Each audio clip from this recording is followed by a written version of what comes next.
They say an executioner doesn't hesitate. That mercy dies the first time you're ordered to break someone who begs. Cale Blackthorn had ended that weakness in himself years ago, or so he believed. Until the moment his hand closed around the throat of a trembling Omega, and his entire world shattered into something he couldn't control. Hello, beautiful souls. Welcome back to the channel, or if you're new here, welcome to a story that's about to wreck you in the best way possible. I'm so glad you're here. Drop a comment below and tell me where you're watching from. Are you team love conquers all or team some bonds are too dangerous to keep? And hey, if you haven't subscribed yet, do me a favor and hit that button right now. Trust me, you're going to want to see how this one ends. Now let's dive in because this story, it starts with blood, chains, and a choice that will break everything. Lyra Vale had stopped shaking an hour ago. Not because the fear had left her. Fear was a living thing now, coiled in her chest like a second heartbeat. But her body had run out of adrenaline. Her wrists were raw beneath the iron cuffs, and the silver-laced metal had burned through her skin until she couldn't feel her fingers anymore. The crowd surrounding her was a blur of snarling faces and glowing eyes, wolves who had once nodded to her in the marketplace, who had brought their children to her for feverfew and willowbark, who had smiled when she'd stitched their wounds. Now they wanted her dead. She knelt in the center of the stone circle, the punishment ground, where grass refused to grow. The earth here had drunk too much blood. The Pack's council sat elevated on carved thrones, their expressions carved from the same cold stone. And at the head of them all, Alpha Gregor Ashford watched her with eyes like winter, pale, merciless, and empty of anything human. Lyra Vale, he said, and his voice carried across the silent crowd like a blade drawn from a sheath. You stand accused of treason, of poisoning the bloodline, of conspiring with rogues to bring ruin upon this pack. She wanted to scream that it was a lie, that she had done nothing but heal, nothing but serve. But her throat was too dry, her voice too small. And no one would believe in Omega. Not when the Alpha's own son had fallen ill. Not when 3 council members had collapsed at the same feast. Not when someone had planted wolfsbane and nightshade in her healing cabin. The sentence, Gregor continued, is punishment by the hand of our enforcer. You will be marked as disgraced, cast into the wilds, and left to the mercy of the moon. Which meant no mercy at all. Lyra's wolf whimpered inside her, small and terrified. We didn't do this. We didn't. But it didn't matter. The crowd parted, and he walked through. Cale Blackthorn, the Alpha King's executioner. The wolf they whispered about in the dark. The one who had never failed a punishment, never hesitated, never flinched. He was massive, taller than any wolf she'd ever seen, shoulders broad enough to block out the torchlight. His hair was dark as midnight, tied back from a face that looked like it had been carved by something cruel and precise. Scars traced his jaw, his throat, his hands. His eyes were the color of burnt amber, and they were empty. Completely empty. He moved like violence contained in skin. Every step was deliberate. Controlled. He didn't look at the crowd. Didn't acknowledge the Alpha. His gaze locked onto Lyra, and she felt the weight of it like a hand closing around her heart. This is it, she thought. This is how I die.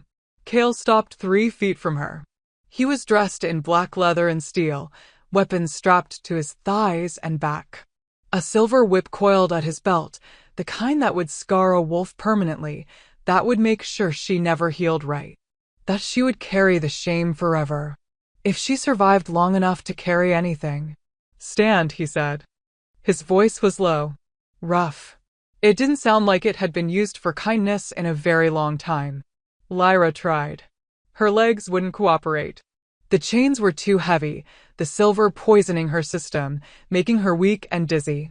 She stumbled, and a ripple of laughter moved through the crowd. Cale's jaw tightened. He reached down, and Lyra flinched so hard she nearly fell again. But he didn't strike her. His hand closed around her upper arm, and he hauled her to her feet with a strength that should have hurt but somehow didn't. For just a second, His grip was almost careful. Then he let go and his expression went cold again. You were accused of treason, he said, loud enough for the pack to hear. Do you confess?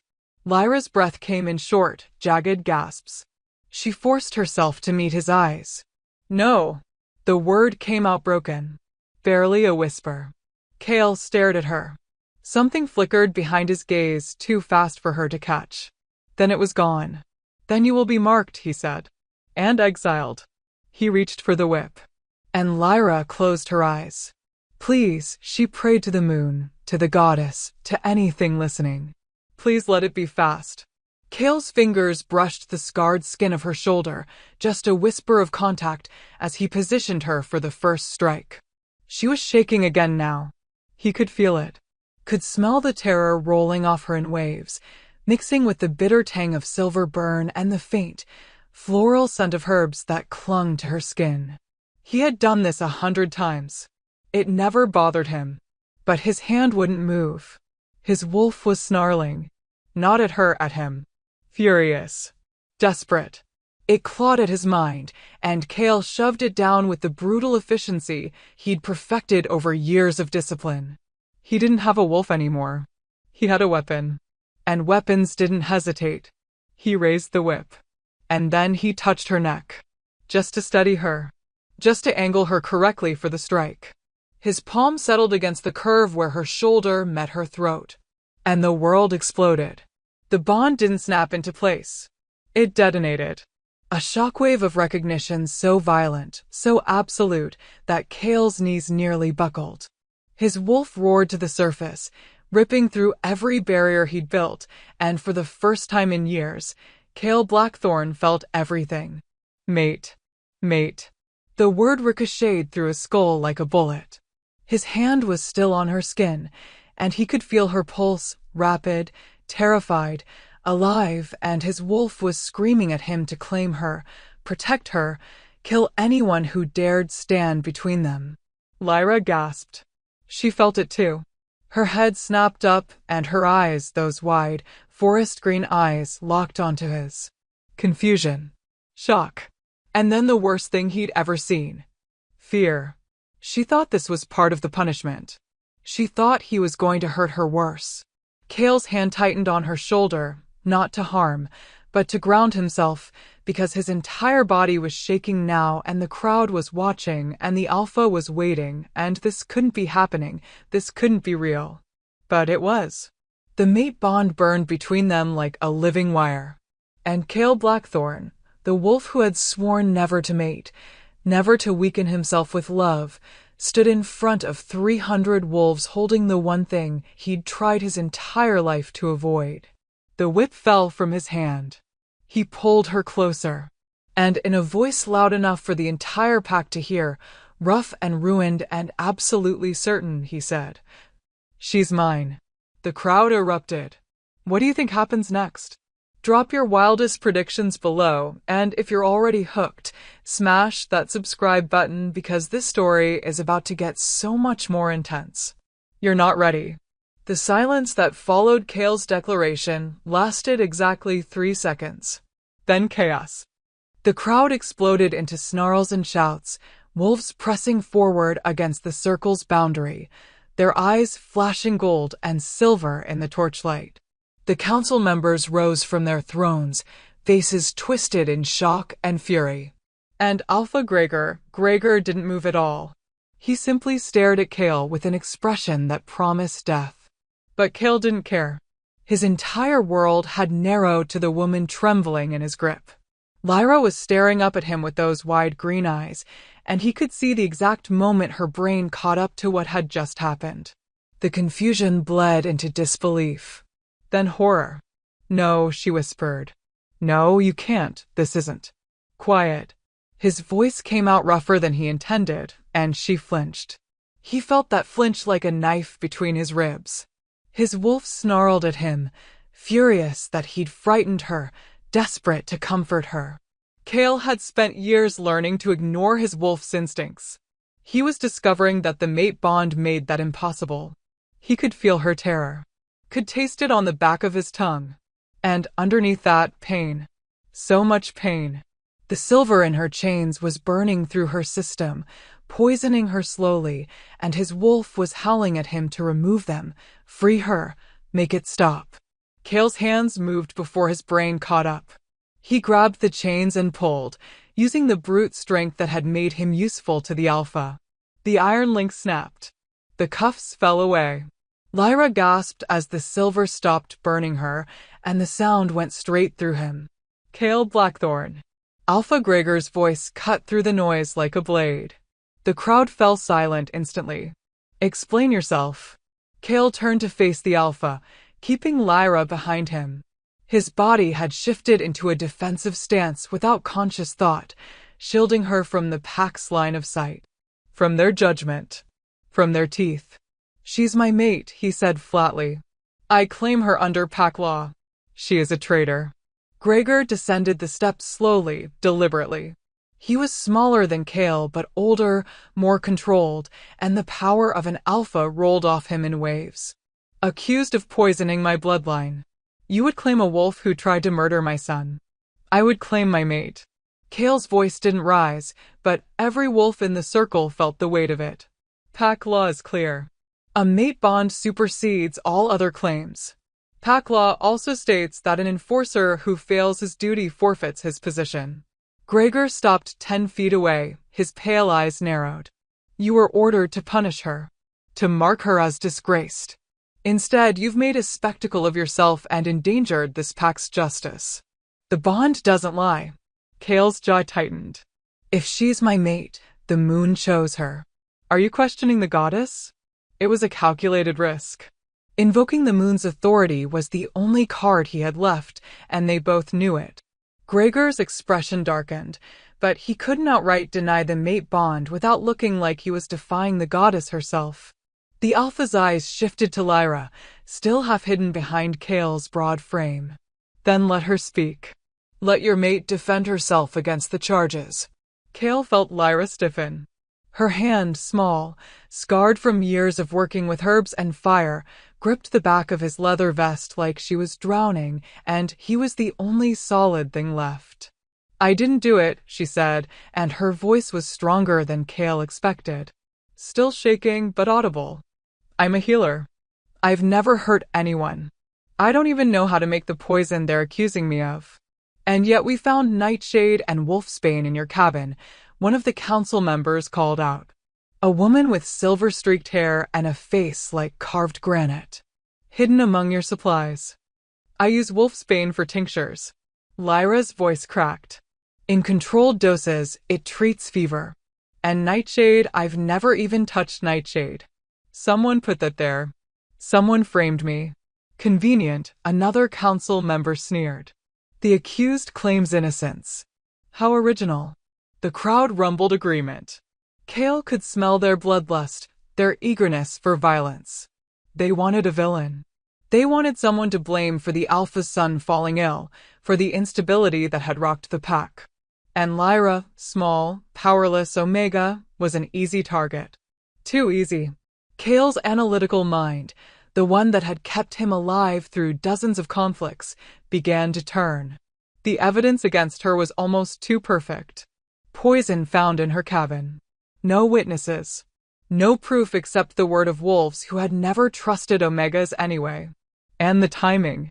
The alpha's son had fallen ill 3 days ago. The same night Lyra had been called to the pack house to treat a council member's daughter for a fever. She'd been in the pack house. With access. But also visible. Accounted for. If she'd wanted to poison anyone, that would have been the worst possible time to do it. Alpha. Kale's voice cut through the murmuring crowd. I request a formal investigation. Gregor's eyes narrowed. You question my justice? I question the evidence. Kale held his ground.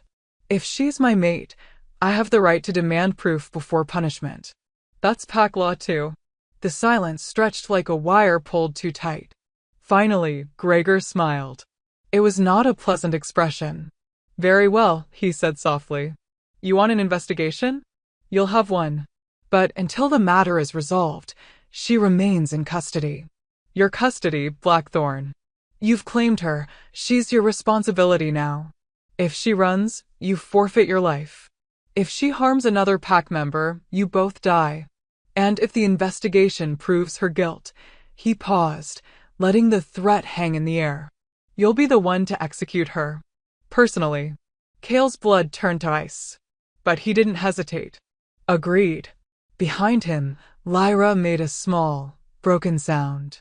Kale's quarters were in the north wing of the pack house, isolated, defensible, and exactly as unwelcoming as he'd intended when he'd chosen them. Stone walls. Minimal furniture. Weapons everywhere. It was a space designed for a wolf who didn't plan to share it with anyone. Now he was ushering his terrified mate inside and trying not to think about how badly he'd just destroyed both their lives. Lyra stood in the center of the room like she expected the floor to open up and swallow her. Her wrists were still bleeding sluggishly where the silver had burned her, and her dress, a simple brown thing that hung off her too-thin frame, was torn and filthy. She looked like she hadn't eaten in days. Because she probably hadn't. They would have stopped feeding her the moment she was accused. Kale's wolf snarled viciously. Starving her. Hurting her. Our mate.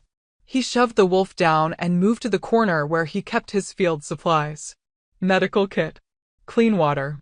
He grabbed both and turned back to find Lyra watching him with an expression he couldn't read.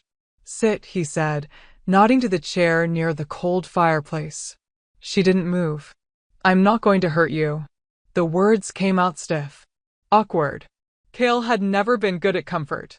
Sit down before you fall down. Why? Her voice was barely above a whisper, but there was something sharp underneath it. Something that hadn't broken yet. Why did you claim me? Kale set the supplies on the table with more force than necessary. Because you're my mate. I don't believe you. He turned to stare at her. You felt the bond. I felt something. Lyra's hands were clenched into fists at her sides. But that doesn't make sense. You're an enforcer. I'm an Omega. And you were sent to destroy me. Her voice cracked on the last word. So why would the moon? I don't know. The admission came out harsher than he meant it to. I don't understand it either. But the bond is real. And pack law protects you now. So sit down. For a long moment, she just stared at him. Then slowly, she sank into the chair. Her legs seemed to give out halfway, and she nearly collapsed into it. Kale knelt in front of her, and she went absolutely rigid. I'm going to clean those burns, he said quietly, carefully. Like she was a wild animal he might spook. The silver needs to be neutralized or it'll keep poisoning you. I need to touch your wrists. Is that acceptable? Lyra blinked at him. Like she couldn't quite believe he was asking permission. Yes, she whispered finally. Kale took her left hand. Her skin was soft under his callous fingers, delicate in a way that made something in his chest twist painfully. The silver burns were worse up close, angry red welts that had blistered and torn. He'd seen wolves lose hands to silver poisoning. He worked in silence, cleaning the wounds with a solution that would draw out the silver, then wrapping them in clean bandages. Lyra didn't make a sound, but he could feel her trembling. Could smell the fear still rolling off her. She was terrified of him. And he couldn't blame her. I've never had a mate, he said suddenly. The words surprised him as much as her. Never wanted one. I thought the bond was a weakness. Something that made you vulnerable. Lyra said nothing. I've done terrible things, Kale continued, finishing the bandage on her right wrist. As an enforcer. I've hurt people. Killed people. I don't expect you to trust me. Or forgive me for what I am. He looked up and met her eyes. But I won't let them kill you. Whatever it takes. Something shifted in her expression. Not trust. Not yet. But maybe the smallest crack in the wall of her fear. I didn't poison anyone, she said softly. I swear on the moon I didn't do it. I know. Her eyes widened. You believe me? You're a healer. Kale stood, putting space between them because the urge to touch her again was becoming overwhelming. Healers don't poison. And the evidence against you is too convenient. Someone wanted you accused. He paused. Do you have enemies? Anyone who would want to frame you? Lyra laughed, a bitter, broken sound. I'm an Omega. Everyone's my enemy. It was meant to be a joke, but Kale heard the truth underneath it. Omegas were the lowest rank in pack hierarchy. Overlooked. Underestimated. Used. Disposable. His wolf was still snarling, furious at the thought of anyone treating their mate that way. Not anymore, Kale said quietly. You're my mate now. That makes you untouchable. Unless the investigation proves I'm guilty. Lyra's voice went hollow. Then you have to kill me yourself. Those were the terms. Kale's jaw tightened. It won't come to that. You don't know that. I'll make sure it doesn't come to that. They stared at each other across the small room. Outside, Kale could hear the pack settling for the night, the murmur of voices and the distant howls of perimeter guards. Normal sounds. Safe sounds. Everything except what was happening in this room. Finally, Lyra looked away. I don't understand you, she whispered. I don't understand any of this. That makes two of us. Kale moved toward the door. I'm going to stand guard. You should rest. Where will you sleep? I don't. It wasn't entirely true, but close enough. Enforcers learn to survive on catnaps and adrenaline. Lyra stood abruptly. You can't just, I won't take your bed. I can sleep on the floor. You'll sleep in the bed. His voice came out harder than he meant it to. Lyra flinched again, and Kale forced himself to soften his tone. Please. You're hurt. You need rest. Just let me do this one thing right. For a moment, he thought she'd argue. Then her shoulders sagged, exhaustion finally winning over pride. Okay, she said quietly. She moved toward the bed like she was walking to her own execution. Kale watched her climb under the rough blankets, watched her curl into a ball so small it made his chest ache. He turned away before she could see his expression. Kale. He froze. It was the first time she'd used his name. Thank you, she whispered. For claiming me. Even if I don't understand why. Kale's hands curled into fists at his sides. Get some sleep, Lyra. He left the room before he did something stupid. Like promise her things he had no right to promise. Like swear he'd burn down the entire pack if they tried to take her from him. Like admit that the moment the bond had snapped into place, his entire world had shifted on its axis, and he'd never be the same wolf again. Is Kale about to become the most protective mate ever, or is he hiding something darker? Drop your theories below. Kale didn't sleep. He stood outside his door for 3 hours, listening to Lyra's breathing slowly even out as exhaustion finally dragged her under. Every instinct screamed at him to go back inside, to stay close, to guard her while she was vulnerable. But he forced himself to remain in the hallway. She needed space. Distance. She needed to not be terrified every time she looked at him. Around midnight, footsteps echoed down the corridor. Heavy. Deliberate. Kale's hand went to the blade at his hip before he consciously registered the movement. Commander Dane Corrick emerged from the shadows.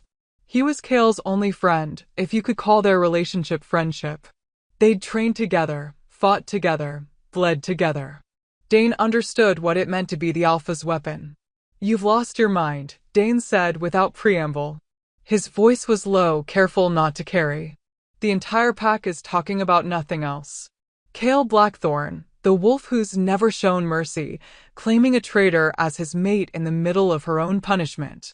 He shook his head. What were you thinking? I wasn't. Kale's voice was flat. The bond just happened. Bonds don't just happen in the middle of an execution. Dane moved closer, his expression serious. Kale, listen to me. Gregor is furious. He wanted that Omega dead, and you've complicated everything. If you can't prove her innocence, I will. How? Dane's eyes narrowed. You have no evidence. No witnesses. And the council is convinced she's guilty. They want her to be guilty because the alternative is that someone in the inner circle is a traitor. Someone close to the Alpha. Kale had already reached the same conclusion. Then I'll find out who. You have 3 days. Dane glanced at the door behind Kale. That's all Gregor's giving you before he demands a resolution. 3 days to investigate, find the real culprit, and prove your mate's innocence. Or, he didn't finish the sentence. He didn't have to. I know the terms. Cale's jaw tightened. I'll handle it. Will you? Dane's voice dropped even lower. Because if she's guilty, Cale, if there's even a chance she's guilty, you need to walk away now. The mate bond is strong, but it's not worth your life. Not worth your position. You've worked too hard to throw it all away for an Omega you just met. Something cold and dangerous moved through Cale's chest. She's innocent. You don't know that. I know. The words came out with more force than he intended. She's not a killer, Dane. And someone went to a lot of trouble to make her look like one. Dane studied him for a long moment. Then he sighed. You're in deep already, aren't you? The bond's got its hooks in you. Cale said nothing. Fine. Dane pulled a folded piece of paper from his jacket. Then you'll want to see this. I did some digging after your declaration. Found something interesting in the healer's records. Cale took the paper, unfolding it carefully. It was a ledger page, a list of herbs and supplies requisitioned from Lyra's cabin over the past 6 months. His eyes scanned down the entries until they caught on one name that appeared repeatedly. Nightshade. Requested by Councilwoman Mara Voss. Nightshade isn't illegal, Dane said quietly. In controlled doses, it has medicinal uses.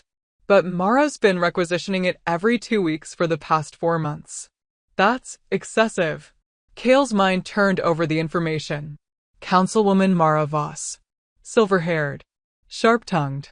She'd been one of the loudest voices demanding Lyra's execution. Why would a council member need that much nightshade? He asked. That's what you need to find out. Dane hesitated. But be careful. Mara's connected. Her daughter is engaged to the Alpha's nephew. If you accuse her without proof, I'll get proof. Cale. Thank you. Cale met his friend's eyes. For this. For not turning your back on me. Dane's expression softened slightly. Don't thank me yet. I still think you're insane. But, he glanced at the door again.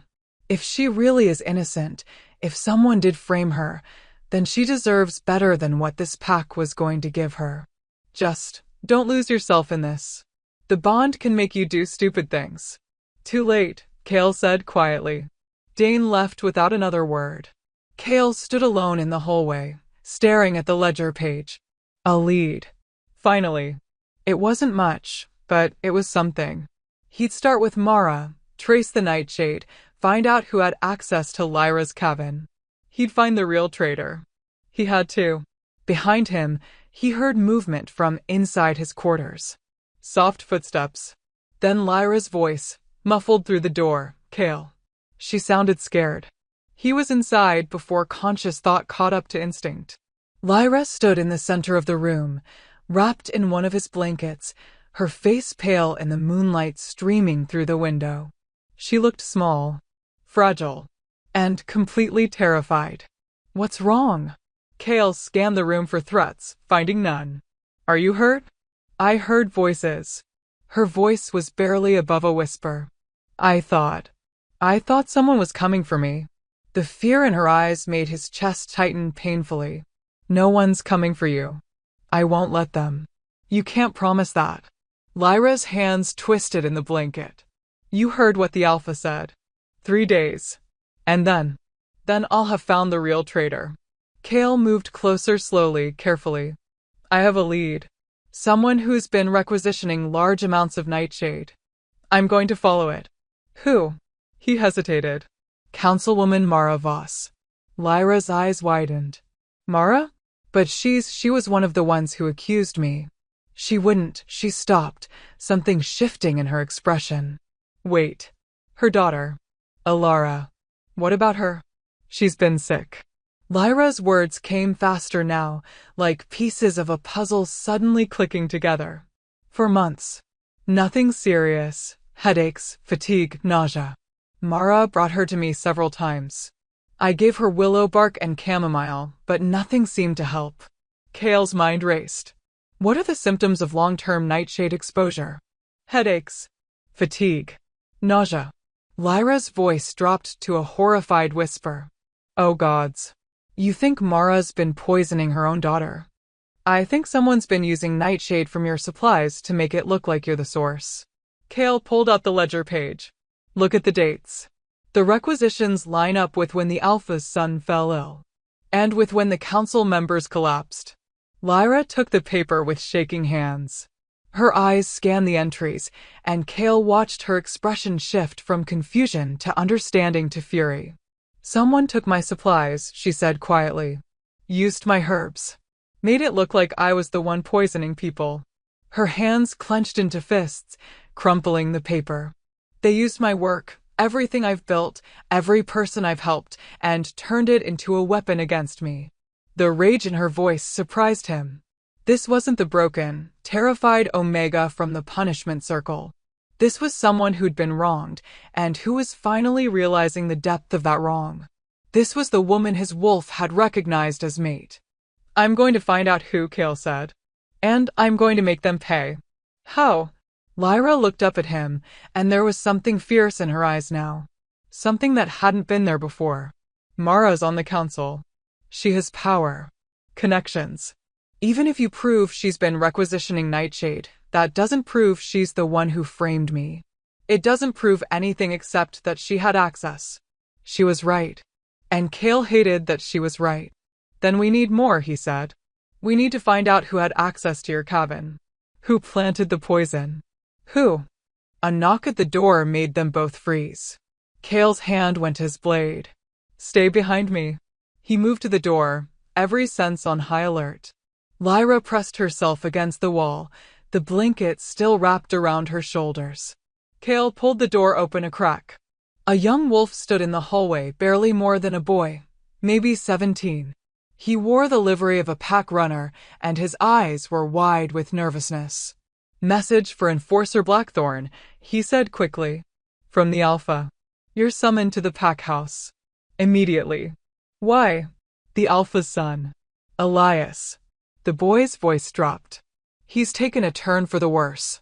They think he's dying. The pack house was in chaos. Kale could smell the panic before he even reached the main hall, fear and desperation mixing with the acrid scent of sickness. Wolves crowded the corridors, their voices raised in worry and anger. The Alpha's son was the heir.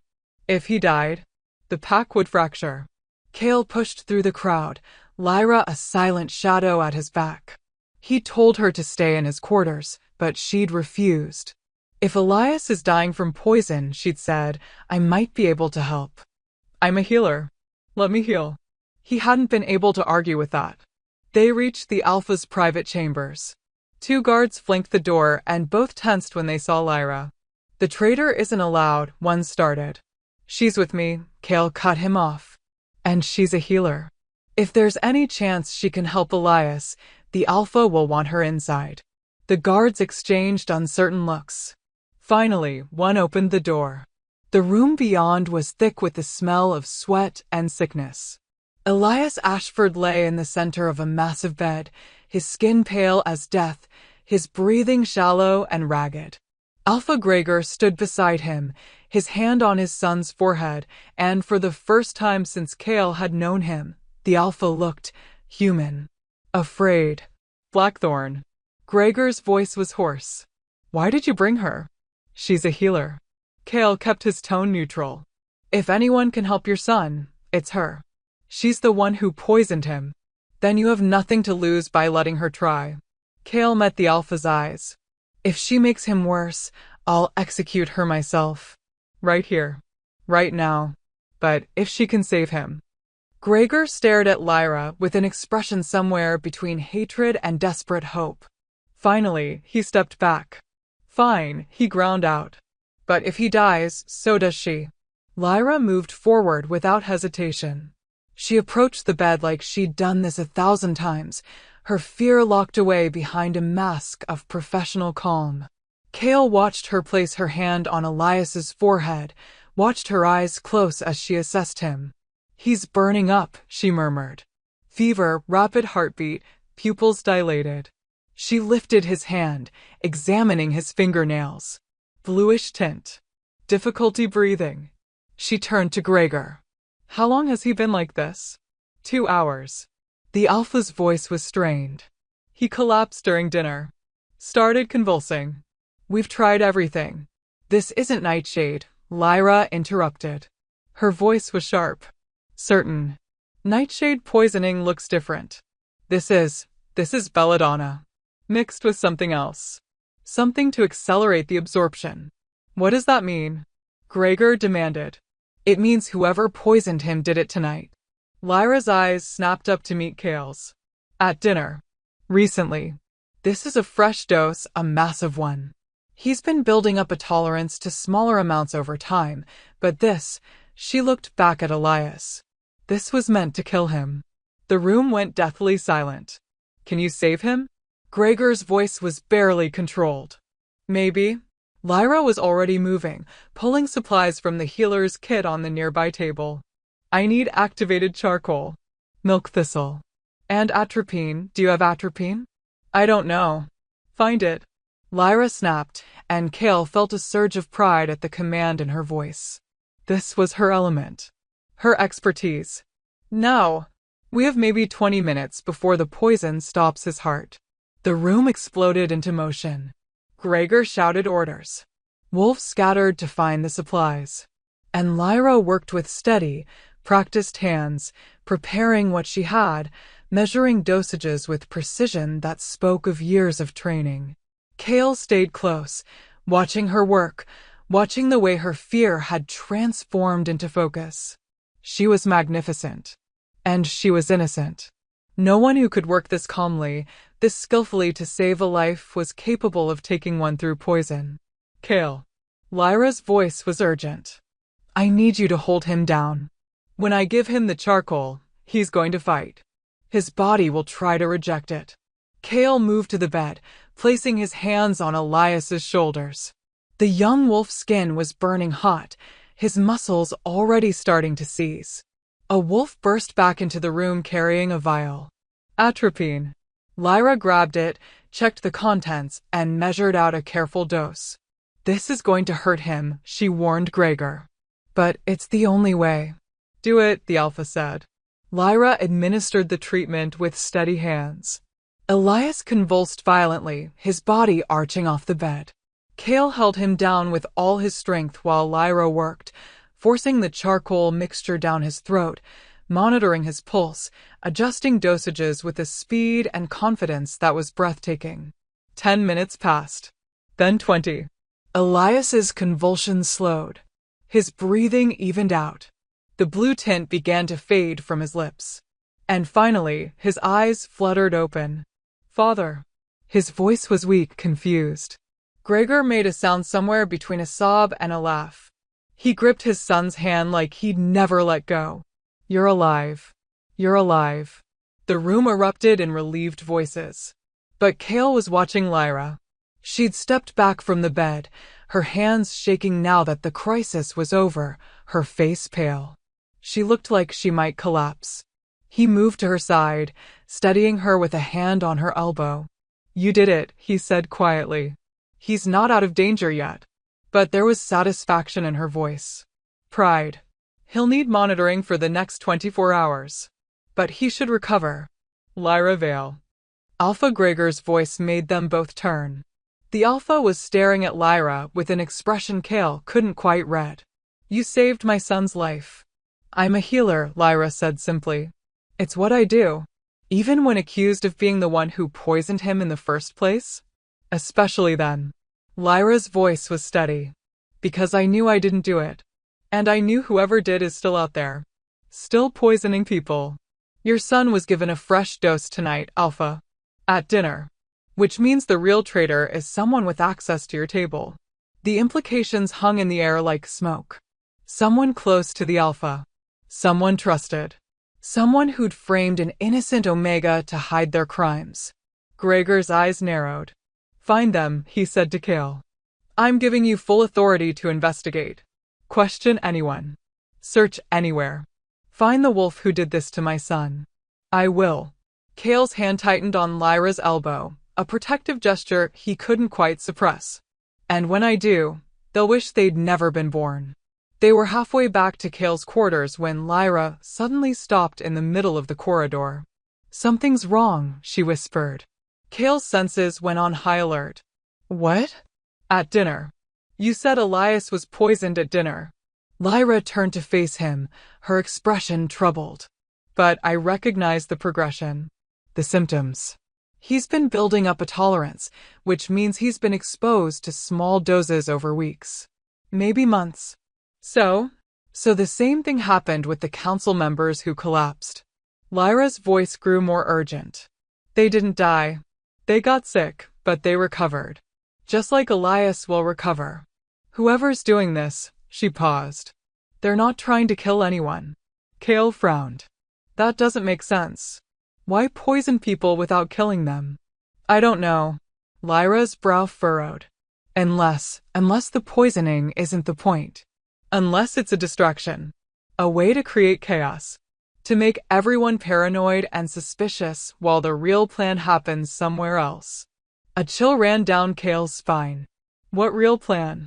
Before Lyra could answer, a scream echoed through the pack house. "Hi," terrified. Coming from the direction of the council chambers. Kale and Lyra ran. They reached the chambers to find wolves crowding the doorway, their voices raised in shock and horror.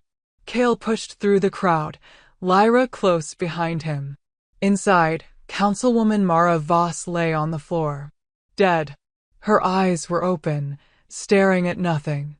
Foam flecked her lips. And clutched in her hand was a vial, empty except for traces of a dark liquid. Nightshade. "She poisoned herself," someone whispered. But Kale knelt beside the body, his trained eye catching details others missed. The angle of her head. The bruising on her throat. The way her fingers were positioned around the vial. Too perfect, too deliberate. "No," he said quietly. "She was murdered.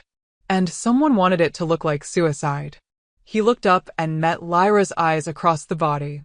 The real traitor had just made their first mistake. They'd gotten desperate. And desperate people made mistakes. The council chambers had been sealed. Kale stood over Mara Voss's body, his mind working through the evidence with cold precision. The other council members hovered near the doorway, their faces pale with shock. Alpha Gregor had been summoned, but he'd remained with his son, a choice that spoke volumes about how much this latest death had shaken him. "Everyone out," Kale ordered. "This is a crime scene." "You can't just," one of the council members started. "The Alpha gave me full authority." Kale's voice cut like a blade. "Unless you'd like to explain why you're interfering with a murder investigation?" They left. All except Lyra, who stood in the corner with her arms wrapped around herself, staring at Mara's body with an expression Kale couldn't quite read. "You should go too," he said quietly. "You don't need to see this." "Yes, I do." Lyra's voice was steady, but he could hear the tremor underneath. "Mara was one of the wolves who wanted me dead. Who screamed for my execution. And now she trailed off. I should feel relieved. Or vindicated. But I just feel sad," Kale finished. Lyra nodded. She was someone's mother. Someone's friend. And whoever killed her used my nightshade to do it. She moved closer, her healer's instincts overriding her discomfort. "May I?" Kale stepped back, watching as Lyra knelt beside the body. Her hands were gentle as she examined Mara, checking her eyes, her throat, the way the foam had dried on her lips. "Belladonna," Lyra murmured. "Same as what was used on Elias, but a much higher concentration. This dose would kill within minutes." She lifted Mara's hand, studying the vial. But look at her fingers. No trembling. No spasms. If she'd drunk this herself, there would be signs of struggle. The body fights this kind of poison. So someone forced it down her throat. Kale crouched beside her. Made it look like suicide to close the investigation. If Mara's dead, and we find evidence in her quarters linking her to the poisonings, the case is solved. The traitor is dead. Everyone can rest easy. Except she wasn't the traitor. Lyra's green eyes met his. Was she? No, Kale studied the body with grim certainty. She was a loose end. Someone who knew too much. Or who was being used as a scapegoat, just like you were. Lyra sat back on her heels, her expression troubled. The ledger showed she was requisitioning Nightshade. Large amounts. Why would she need that much unless she was involved? That's what we need to find out. Cale stood, offering Lyra his hand. She hesitated for just a moment before taking it, and the contact sent a jolt through him, the mate bond humming with satisfaction at even this small touch. We're going to search her quarters. Find out what she knew. And who wanted her silenced. Mara Voss's home was a modest cottage on the eastern edge of Pack territory. Tasteful. Well kept. The kind of place that spoke of quiet dignity rather than wealth. The kind of place that didn't match someone orchestrating a poisoning conspiracy. Cale picked the lock with practiced ease, a skill that made Lyra raise her eyebrows but say nothing. They slipped inside as the last light faded from the sky. The interior was exactly what he'd expected. Comfortable furniture. Family portraits on the walls. A kitchen that smelled faintly of herbs and bread. Normal. Ordinary. Except for the locked cabinet in the study. Cale forced it open to find dozens of vials, carefully labeled and organized. Nightshade. Belladonna. Wolfsbane. Hemlock. Enough poison to kill half the pack. Gods, Lyra breathed. She was involved. Maybe.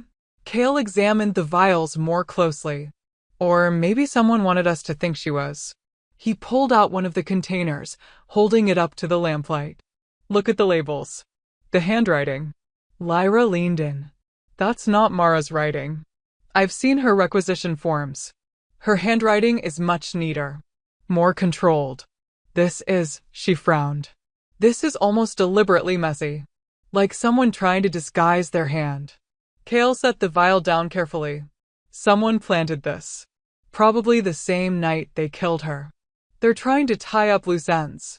Make it look like Mara was the traitor all along, and she killed herself out of guilt. But why? Lyra's voice rose with frustration. What's the point of all this? The poisonings, the frame-ups, the murders, what are they trying to accomplish? I don't know yet. Cale moved through the study, looking for anything else that seemed out of place. But there has to be a connection. Something that ties all the victims together. Elias is the Alphazair. The council members who got sick are all influential. Mara was on the council. And you, he stopped, turning to face her. You're an Omega healer. Low ranking. No political power. Why would anyone bother framing you? Lyra was quiet for a long moment. When she finally spoke, her voice was small. Because no one would defend me. I'm easy to blame. Easy to dispose of. She met his eyes. I was never the real target. I was just convenient. The matter-of-fact way she said it made something in Cale's chest twist painfully. She'd accepted her place in the pack hierarchy so completely that she didn't even question why someone would use her as a scapegoat. You're not disposable, he said roughly. Not to me. Lyra's expression softened. The mate bond talking? Maybe. Cale moved closer without meaning to. But I meant what I said earlier. You saved Elias's life tonight. You're skilled. Knowledgeable. You're worth 10 of those council members who wanted you dead. He paused. And you're brave. Walking into that room, knowing they all blamed you, knowing you might make things worse, that took courage. A faint blush colored Lyra's cheeks. I couldn't let him die. Not when I could help. Most people would have. Cale found himself studying her face in the lamplight, the soft curve of her jaw, the way her eyes reflected gold when she was thinking hard about something. She was beautiful. He'd noticed it before, but in an abstract way. Now, standing in the quiet of the cottage with her scent filling his lungs, it hit him like a physical force. His mate. His wolf rumbled with approval, pressing against his consciousness with an urgency that was becoming harder to ignore. Claim her properly. Mark her. Make sure every wolf knows she's ours. Cale shoved the instinct down. Lyra was barely starting to trust him. She didn't need him acting on primitive urges that would only scare her more. We should keep looking, he said, his voice rougher than he intended. There has to be something else here. Something that tells us who's really behind this. They searched for another hour. Kale went through Mara's papers while Lyra examined the bedroom and kitchen. They found nothing useful, just the normal detritus of a life. Bills. Letters from Mara's daughter. A journal that documented council meetings in meticulous detail but revealed nothing suspicious. It was Lyra who finally found it. Kale. Her voice was urgent. Come here. He found her in the kitchen, crouched in front of a cabinet beneath the sink. She'd pulled out all the cleaning supplies and was pointing at something scratched into the wooden back panel. Numbers. A date. And a name. Ashford. 3 weeks. Air protocol. Kale's blood ran cold. Air protocol. That's the succession ceremony, Lyra finished. When the Alpha officially names his heir and transfers part of his power. She looked up at him. It's scheduled for 3 weeks from now. Elias was supposed to receive the Alpha's mark and be recognized as the next leader. Kale repeated. Before he got sick. They stared at each other as the pieces began to click into place. Someone's trying to stop the succession, Lyra said slowly. They've been poisoning Elias, not to kill him, but to make him weak, unreliable, unfit to lead. And they've been poisoning the council members who support him, creating chaos and instability. So when the ceremony happens, there's doubt. Kale's mind raced through the implications. If Elias is seen as too weak, too compromised, the council can challenge the succession. Call for a different heir. Or no heir at all. Lyra stood, her expression grave. If the succession fails, the pact descends into chaos. Different factions fighting for control. And in that chaos, someone else takes power, Kale finished. The question was, who? They returned to Kale's quarters well after midnight. The pack house was quiet, but Kale could feel the tension humming through the walls. News of Mara's death had spread. Wolves were scared. Paranoid. Exactly what the traitor wanted. Lyra sank into the chair by the cold fireplace, exhaustion etched into every line of her body. We need to figure out who benefits from stopping the succession, she said. Who has the most to gain from Elias being discredited? The Alpha's nephew, Kale said immediately. Roman Ashford.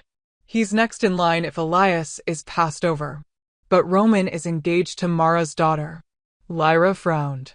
If he's behind this, why would he kill his future mother-in-law? Because she found out. Kale began to pace. Or because she was helping him and became a liability. Either way, Roman has motive. He's ambitious. Ruthless. And he's been vocal about his belief that Elias is too soft to lead. Can you prove it? Not yet. Kale's hands curled into fists. But I will. Lyra was quiet for a moment. Then, Kale, what happens if we can't? What happens if we can't find proof before the 3 days are up? He stopped pacing, turned to face her. We will. But if we don't? Lyra. He moved to kneel in front of her chair, bringing them eye level. I won't let them hurt you. I don't care what I have to do. I don't care what laws I have to break. You're my mate. That means something to me. Her eyes searched his face. Why? She whispered. Why does it mean something? You said yourself you never wanted a mate. That you thought it was a weakness. I did think that. Kale's throat tightened. For years, I watched wolves get soft. Watched them make stupid decisions because their mates asked them to. Watched them become vulnerable in ways that got them killed. He reached up slowly, giving her time to pull away, and brushed a strand of hair from her face. She didn't flinch. I swore I'd never let that happen to me. That I'd stay hard. Controlled. Alone. And now? Now I realize I was lying to myself. The admission came out rough. Raw. The bond didn't make me weak, Lyra. It made me see clearly for the first time in my life. You're not a liability. You're everything I didn't know I needed. Lyra's breath caught. For a long moment, they just stared at each other. Then, slowly, carefully, she reached out and placed her hand over his. The mate bond flared between them, not violent this time, but warm. Right. I'm scared, she whispered. Of this. Of you. Of what happens if we fail. I know. Cale turned his hand over, threading his fingers through hers. But you don't have to be scared alone anymore. We're in this together now. Together, Lyra repeated, like she was testing the word. I've never had someone fight for me before. Never had someone who, she trailed off, but Cale heard what she didn't say. Never had someone who cared. You have me now, he said quietly. For whatever that's worth. Lyra's smile was small but genuine. It's worth more than you know. They sat like that for a while, hands intertwined, the silence between them comfortable in a way Cale had never experienced before. His wolf was content, not pushing, not demanding, just peaceful. Like this was exactly where they were meant to be. Finally, Lyra spoke again. So what's our next move? We watch Roman, Cale said. Closely. If he's behind this, he'll make a mistake. Especially now that Mara's dead and Elias is recovering. He'll be feeling pressured. Desperate. And desperate people do stupid things, Lyra finished. Exactly. There's something else we should consider. Lyra's expression turned thoughtful. The message carved in Mara's cabinet mentioned air protocol. But it didn't specify which air. What if there's more to this than just stopping Elias? Cale frowned. What do you mean? I mean, what if the goal isn't just to discredit Elias? What if someone's planning something bigger? Something that happens during the actual ceremony? The thought sent ice through Cale's veins. The succession ceremony was a sacred ritual, one that required the Alpha to be vulnerable, to open his power to his heir in front of the entire pack. If someone wanted to strike at Gregor himself, we need to talk to the Alpha, he said abruptly. Tell him what we've found. Warn him that the ceremony might be compromised. Will he listen? Lyra's voice was doubtful. He still thinks I might be guilty. And you've defied him by claiming me. He might not trust either of us. She had a point. But they were running out of options. And time. Dawn was breaking when someone pounded on Cale's door. He was on his feet instantly, blade in hand, body positioned between the door and Lyra. She'd fallen asleep in the chair a few hours earlier, and he'd covered her with a blanket rather than wake her. Now she stirred, blinking in confusion. Cale Blackthorn. The voice on the other side was young. Frightened. The Alpha demands your presence. Immediately. There's been another attack. Cale's blood ran cold. Who? The Alpha's nephew. Roman Ashford. Someone tried to poison him. He's alive, but barely. Cale and Lyra exchanged glances. Another poisoning. But this time, the target was the wolf they suspected. Either they'd been wrong about Roman, or someone was eliminating anyone who might challenge them for power. The game had just gotten deadlier. Roman Ashford lay in his quarters, surrounded by healers and guards. He looked worse than Elias had, his skin gray, his breathing labored, his body racked with tremors. Alpha Gregor stood over him, his expression murderous. Who did this? He demanded as Cale and Lyra entered. Who's attacking my family? That's what we're trying to find out. Cale moved to Roman's bedside. The young wolf's eyes were barely open, unfocused with pain and fever. What happened? Breakfast, Roman managed. His voice was a rasp. Tea. Tasted wrong. But I'd already swallowed. The same poison used on Elias and Mara, Lyra said quietly.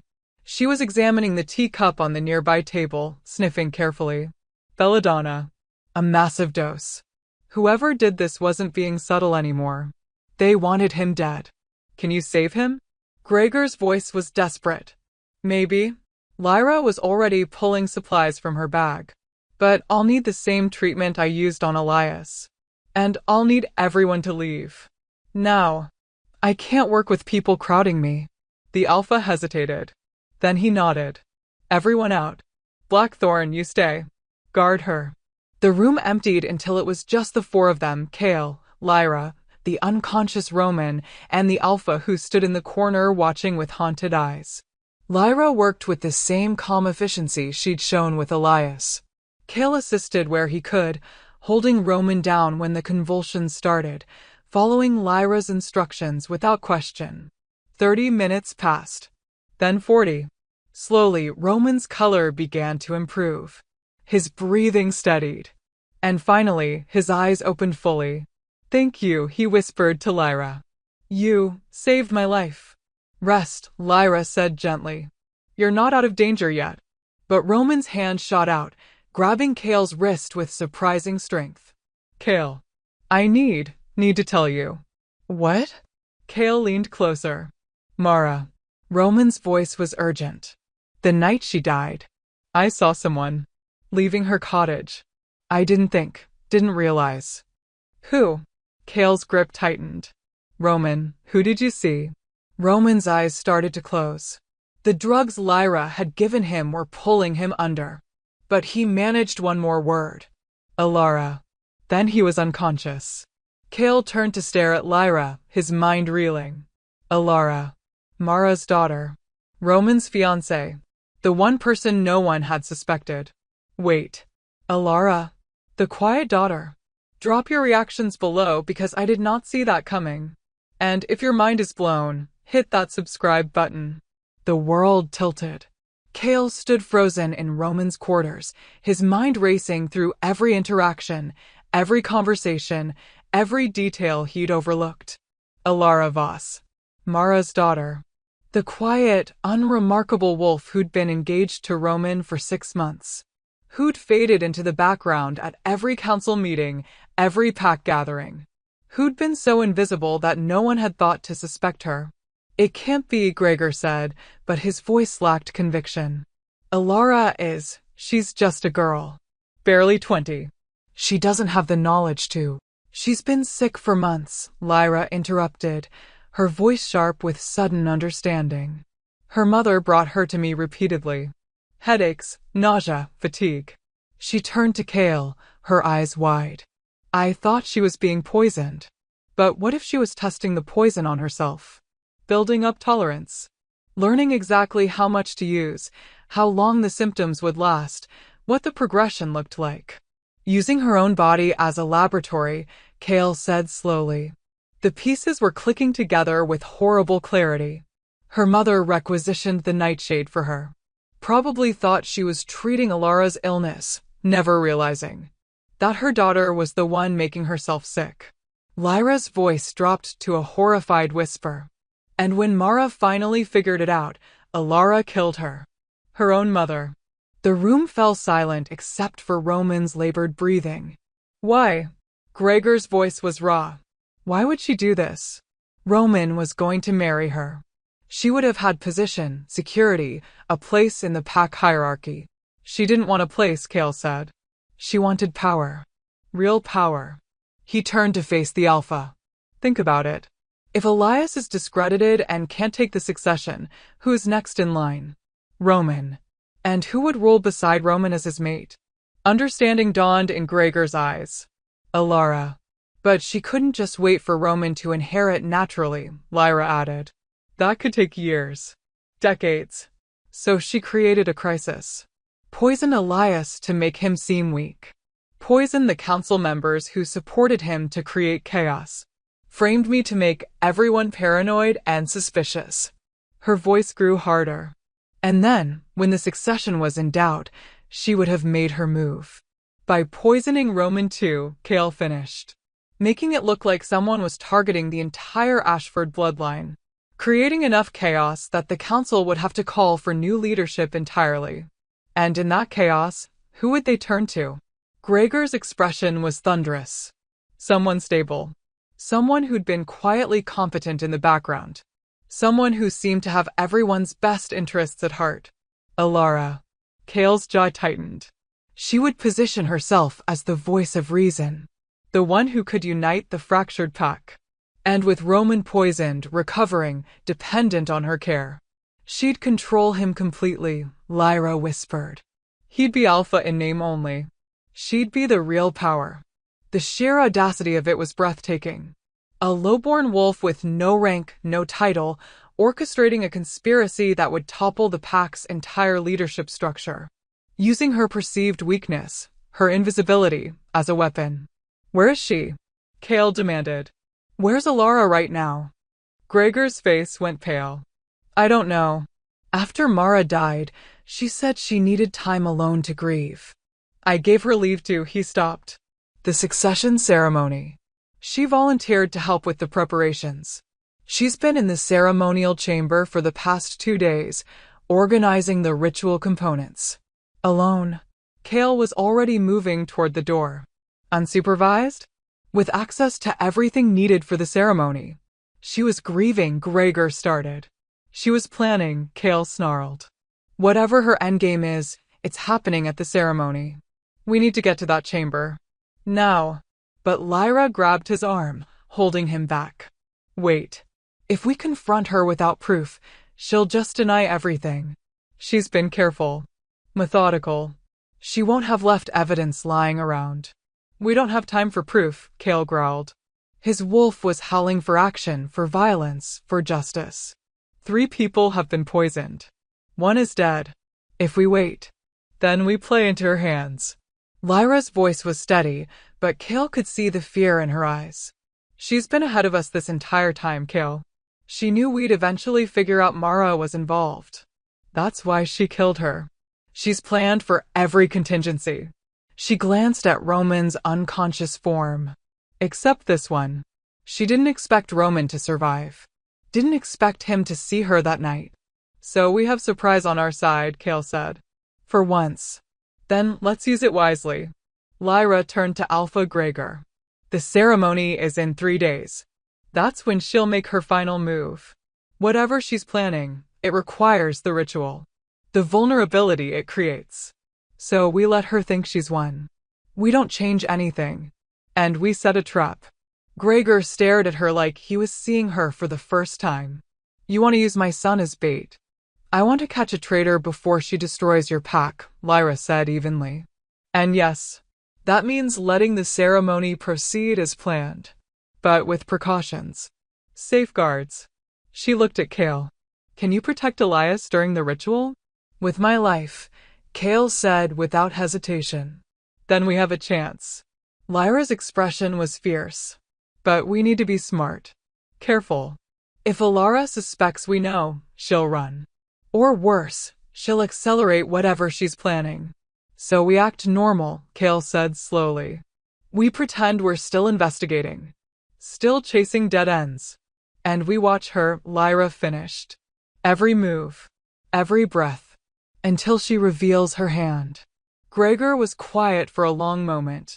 Then he nodded. Do it. But Blackthorn, if anything happens to my son. It won't, Kale said. I promise you that. They left Roman under heavy guard and returned to Kale's quarters as false dawn colored the sky. Lyra was shaking, not from fear this time, but from adrenaline. The realization of how close they'd come to losing everything. She's been watching me, Lyra said suddenly. She stood by the window, staring out at the waking pack. This whole time. She probably chose me specifically because I was the perfect scapegoat. Low ranking. No allies. Easy to frame. Her hands clenched into fists. She used me. Used my work, my reputation, everything I'd built. Turned it into a weapon. Kale moved to stand behind her. Not touching, he could sense she needed space, but close enough to offer comfort if she wanted it. She underestimated you. Did she? Lyra's laugh was bitter. I would have died on that punishment circle if not for the mate bond. If you hadn't claimed me, I'd be dead in the wilds right now, and she'd have gotten away with everything. But I did claim you. Kale's voice was quiet. The moon chose you as my mate for a reason. Maybe this was it. Maybe you were always meant to be the one to expose her. Lyra turned to face him, her green eyes searching his. Do you really believe that? That the moon has a plan for all of this? I don't know what I believe anymore. Kale reached up slowly, giving her time to pull away, and cupped her face in his hand. She didn't flinch. Didn't retreat. Just leaned into his touch like she was starving for it. But I believe in you. In your strength. Your courage. The way you saved 2 lives tonight when you could have let them die. When anyone would have understood if you had. I couldn't, Lyra whispered. I'm a healer. It's who I am. Even when they've hurt me, Even when they wanted me dead, I can't just let someone suffer when I have the power to stop it. I know. Kale's thumb brushed across her cheekbone. That's what makes you better than all of them. Better than me. You're not, Lyra started, but Kale shook his head. I am. I've done terrible things, Lyra. As an enforcer, I've hurt people who probably didn't deserve it. Followed orders without question because it was easier than thinking too hard about whether those orders were right. His voice roughened. I'm not a good wolf. But you make me want to be. Lyra's breath caught. Kale. When the bond snapped into place, he continued, my first thought was that it was a mistake. That the moon had gotten it wrong. Because someone like you deserved better than someone like me. He swallowed hard. But then I watched you save Elias. Watched you walk into danger without hesitation. Watched you figure out a conspiracy that I missed completely. And I realized something. What? Lyra's voice was barely audible. That maybe I'm the one who doesn't deserve you. But I'm going to spend the rest of my life trying to be worthy of you anyway. The silence that followed was charged with something Kale couldn't name. Lyra stared up at him with an expression caught somewhere between tears and wonder.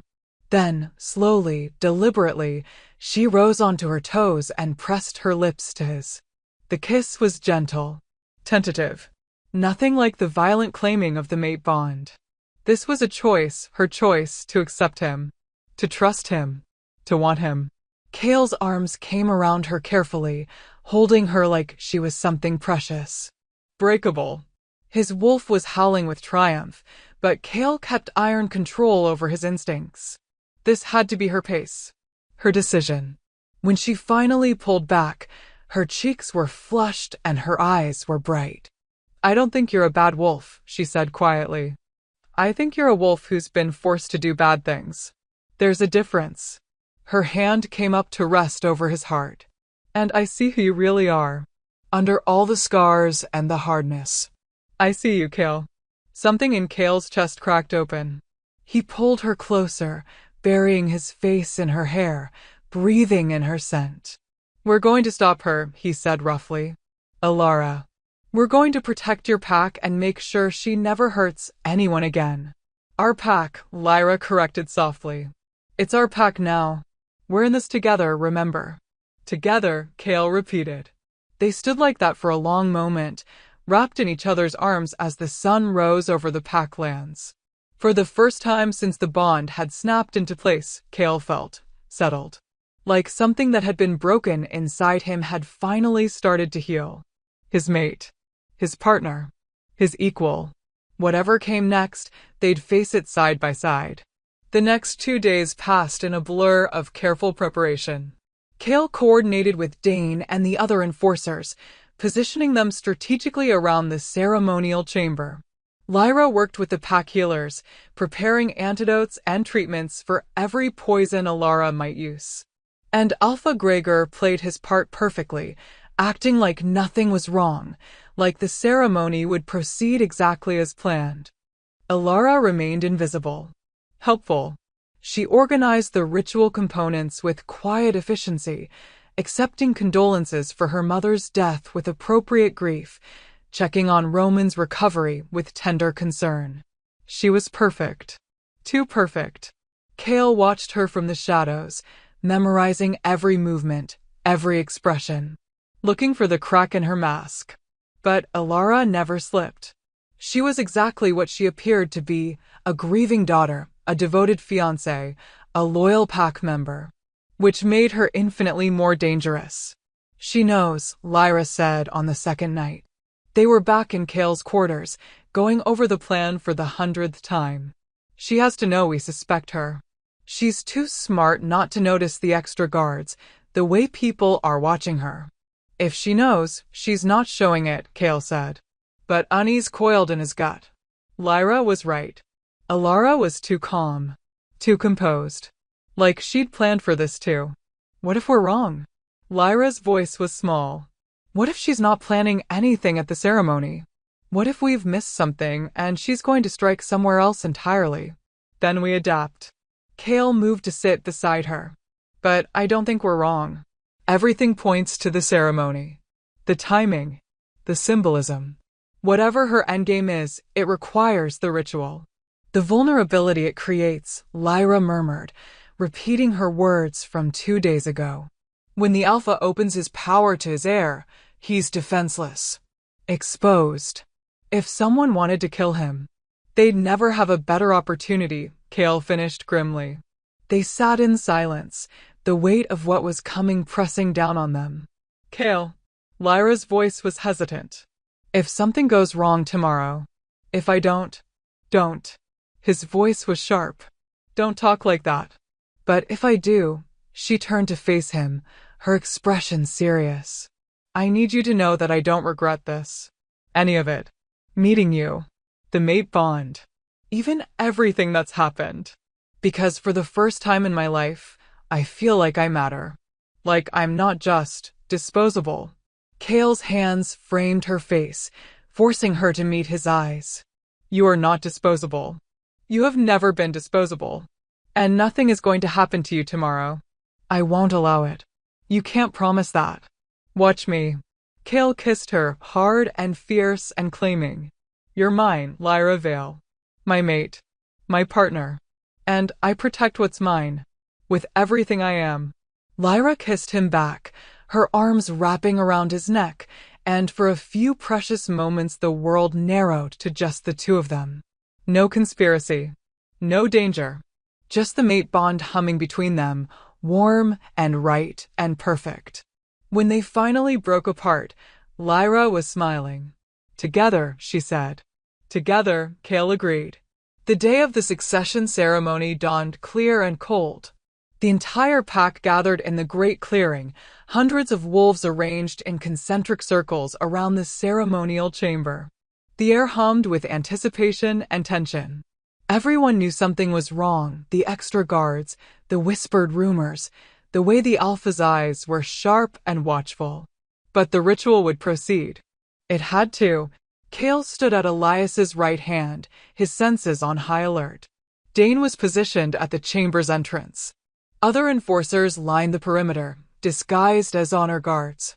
Lyra waited near the Alpha, her healer's bag ready, her expression calm despite the fear Cale could smell rolling off her.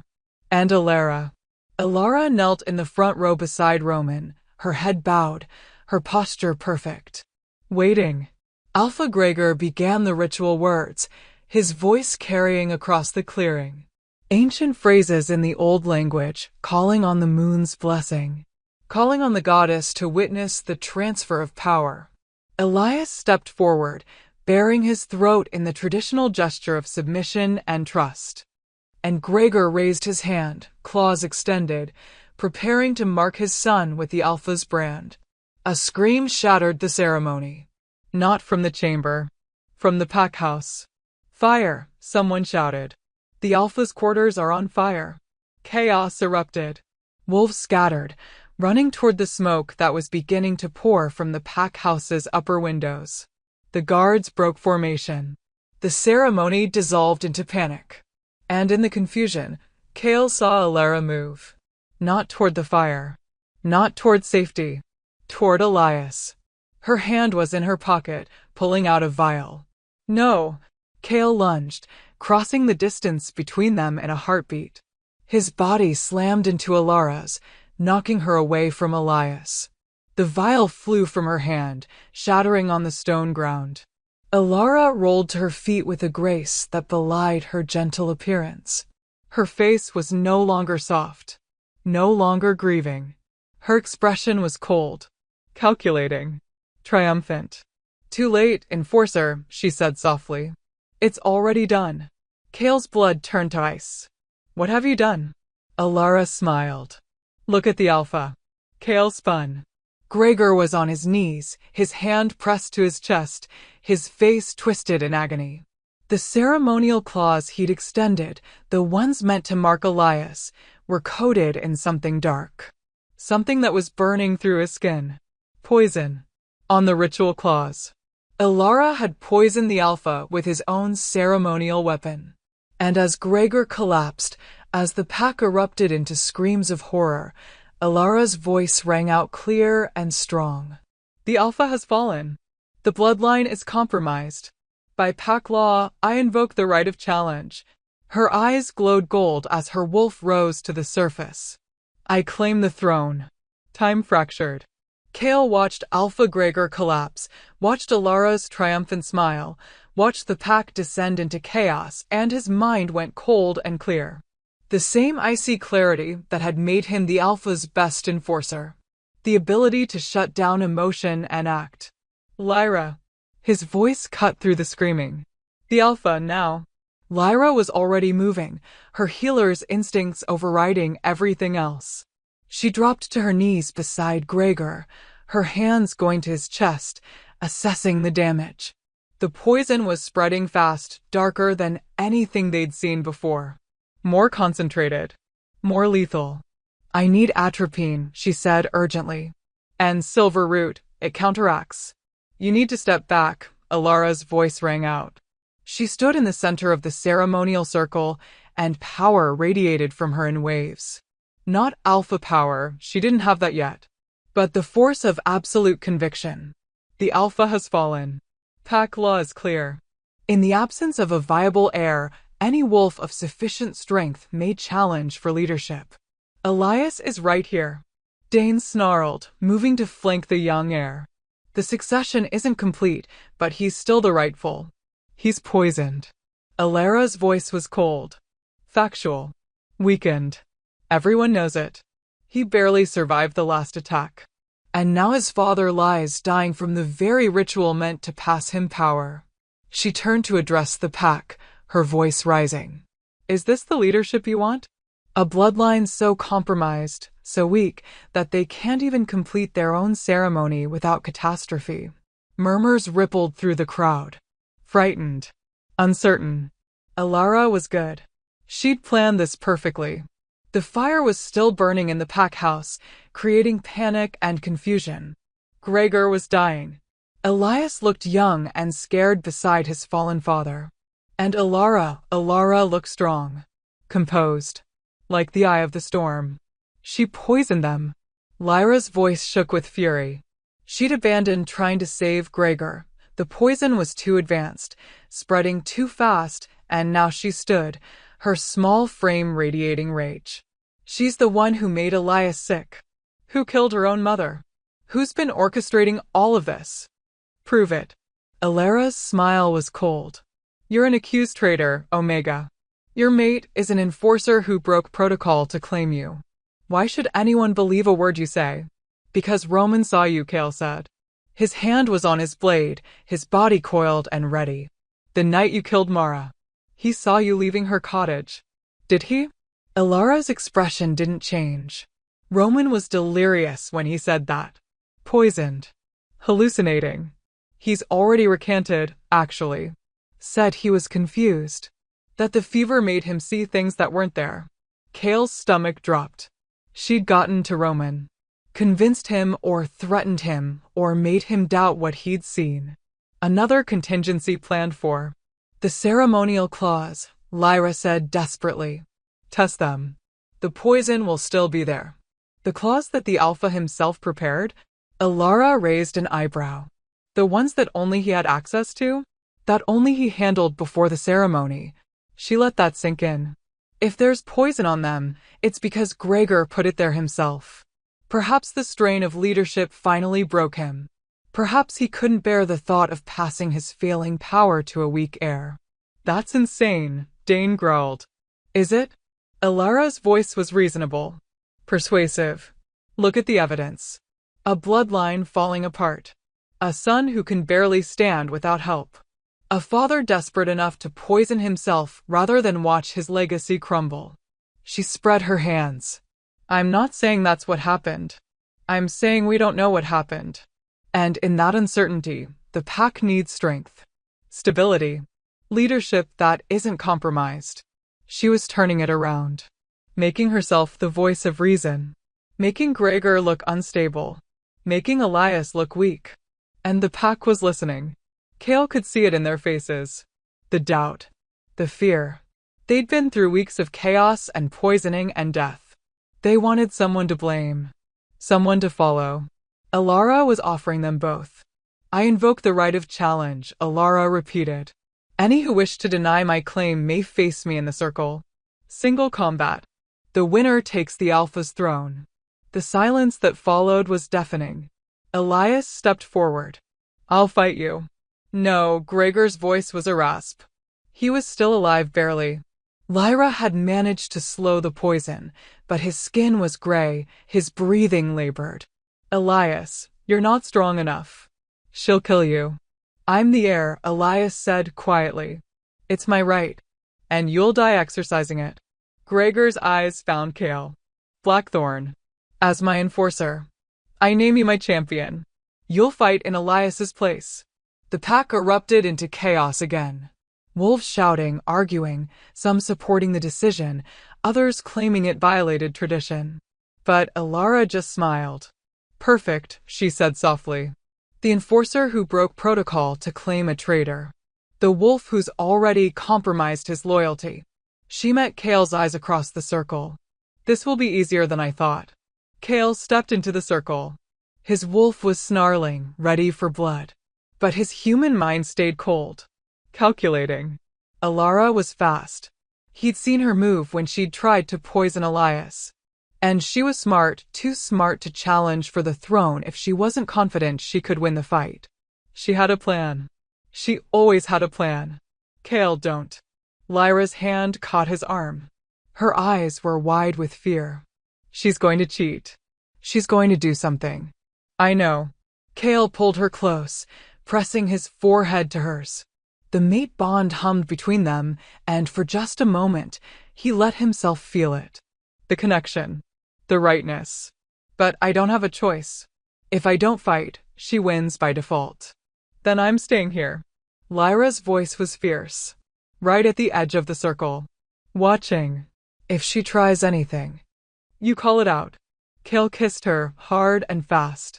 I love you. The words slipped out before he could stop them. He hadn't meant to say them.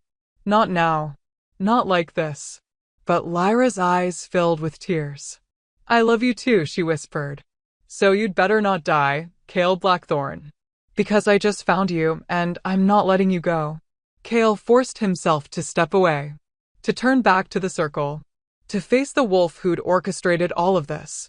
Alara was already shifting. Her bones cracked and reformed, her body expanding into her wolf form. She was larger than Cale expected, nearly as big as he was. Her fur was dark silver, her eyes cold and calculating even in wolf form. Cale shifted too. His wolf surged forward with relief, finally allowed to act. To fight. To protect. They circled each other in the ceremonial ring. The pack had gone silent, watching with collective breath held. This wasn't just a challenge fight. This was the future of the pack. Everything hinged on the next few minutes. Alara struck first. She was fast, faster than any wolf Cale had fought before. Her teeth snapped for his throat, and he barely dodged in time. He countered with a strike to her flank, but she twisted away, her claws raking across his shoulder. First blood to her. The pack murmured. They fought in a blur of fur and fangs. Alara was good, well-trained, strategic, always 3 moves ahead. But Cale was better. He'd been fighting since he was old enough to shift. He'd survived battles that should have killed him. He was the Alpha's enforcer for a reason. He caught Alara's throat in his jaws and bit down. Not hard enough to kill, but hard enough to end the fight. Alara went limp in his grip. Submitting. Cale released her, stepping back. It was over. He'd won. Alara's challenge had failed. Pain exploded through his hind leg. Cale yelped, stumbling, and looked down to see a small dart embedded in his muscle. Poison. The same poison that had been on the ceremonial claws. He could feel it burning through his system already. He spun, looking for the source, and saw Roman standing at the edge of the circle, a blowgun in his hands, his expression blank. I'm sorry, Roman said quietly, but she has my sister. If I don't help her, Alara kills Mira. I don't have a choice. The world tilted. Cale tried to shift back to human form, but his body wouldn't respond. The poison was spreading too fast, shutting down his systems, making his legs buckle. He collapsed. Lyra screamed. And Alara shifted back to human form, standing over him with a triumphant smile. "The enforcer falls," she announced. "The challenge is mine. By pack law, I claim." "No." The voice was small, but it carried. Lyra stepped into the circle. "I challenge you," she said. Her voice shook, but her eyes were fierce. "For my mate. For the pack. For everyone you've hurt." Alara laughed. "You? An Omega? You can't even shift properly. You die in seconds. Then you should have no problem accepting." Lyra's hands were clenched into fists. "Or are you afraid?" The pack was murmuring now. Louder. Because Alara had just claimed that strength should rule. That the weak should step aside. If she refused to fight an Omega, she'd look like a coward. Alara's eyes narrowed. "Fine. But when I kill you, your mate dies too. Slowly. I'll make him watch while the poison eats through his system." "You'll have to beat me first," Lyra said. She didn't shift. She couldn't. Omega wolves were too small, too weak in wolf form. Instead, she stood there in human form, facing down a trained fighter who'd orchestrated a conspiracy that had brought down an alpha. Kale tried to move, tried to stop her, but his body wouldn't respond. The poison had paralyzed him. All he could do was watch as Alara shifted back into her wolf form and lunged at his mate. Lyra didn't run. She'd spent weeks learning Alara's poisons, learning how they worked, how they spread, how they killed. And she'd spent the last 2 days preparing.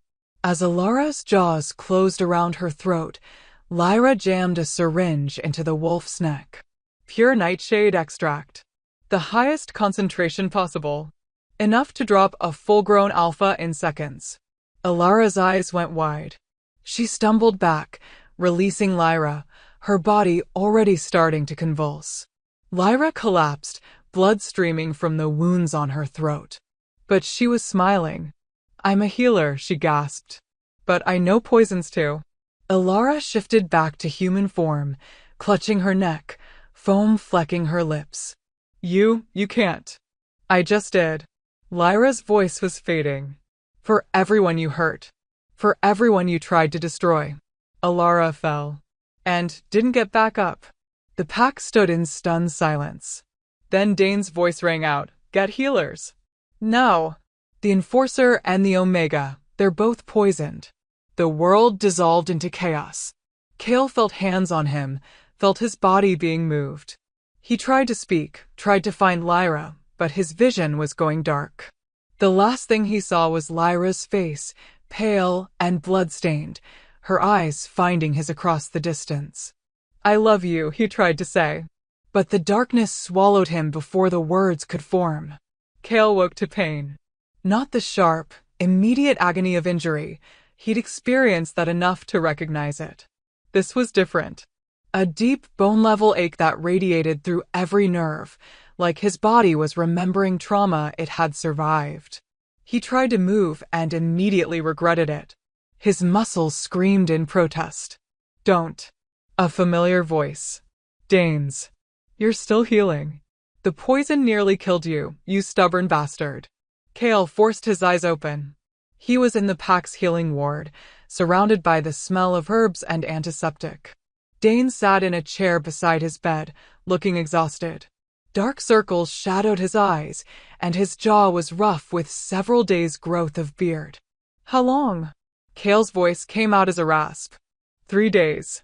Dane leaned forward. "You've been unconscious for 3 days. Your wolf fought the poison hard, but it was a close thing. If Lyra hadn't already prepared antidotes, if she hadn't taught the healers exactly what to do," he stopped. "She saved your life, Kale." Again. "Lyra." Kale tried to sit up, panic flooding through him. "Where is she? Is she alive?" Dane's hand pressed him back down. "Barely, but alive. She's in the next room, still unconscious. Her wounds were worse than yours," Alara tore through her throat. "She lost a lot of blood. And the nightshade she used on Alara poisoned her too." Some of it got into her system through the wounds. Kale's heart felt like it was being crushed. I need to see her. You can barely move. I don't care. Kale swung his legs over the side of the bed. The world tilted dangerously, and his vision grayed at the edges, but he forced himself to stand. Take me to her. Now. Dane sighed, but didn't argue. He supported Kale's weight as they made their way slowly down the hall. Each step sent pain lancing through Kale's body, but he gritted his teeth and kept moving. Lyra's room was quieter than his. Softer.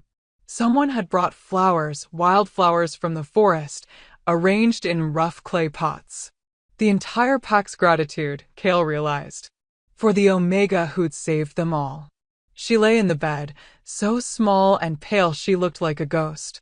Bandages wrapped her throat and shoulder. Her breathing was shallow but steady. And beside her bed, keeping vigil, sat Alpha Gregor. The Alpha looked up as Kale entered. He was thinner than he'd been 3 days ago, his face drawn with pain and exhaustion. But he was alive. Recovering. Blackthorn, he said quietly. You should be resting. So should you. Kale moved to Lyra's other side, his hand finding hers. Her skin was cold. Too cold. How is she? Fighting.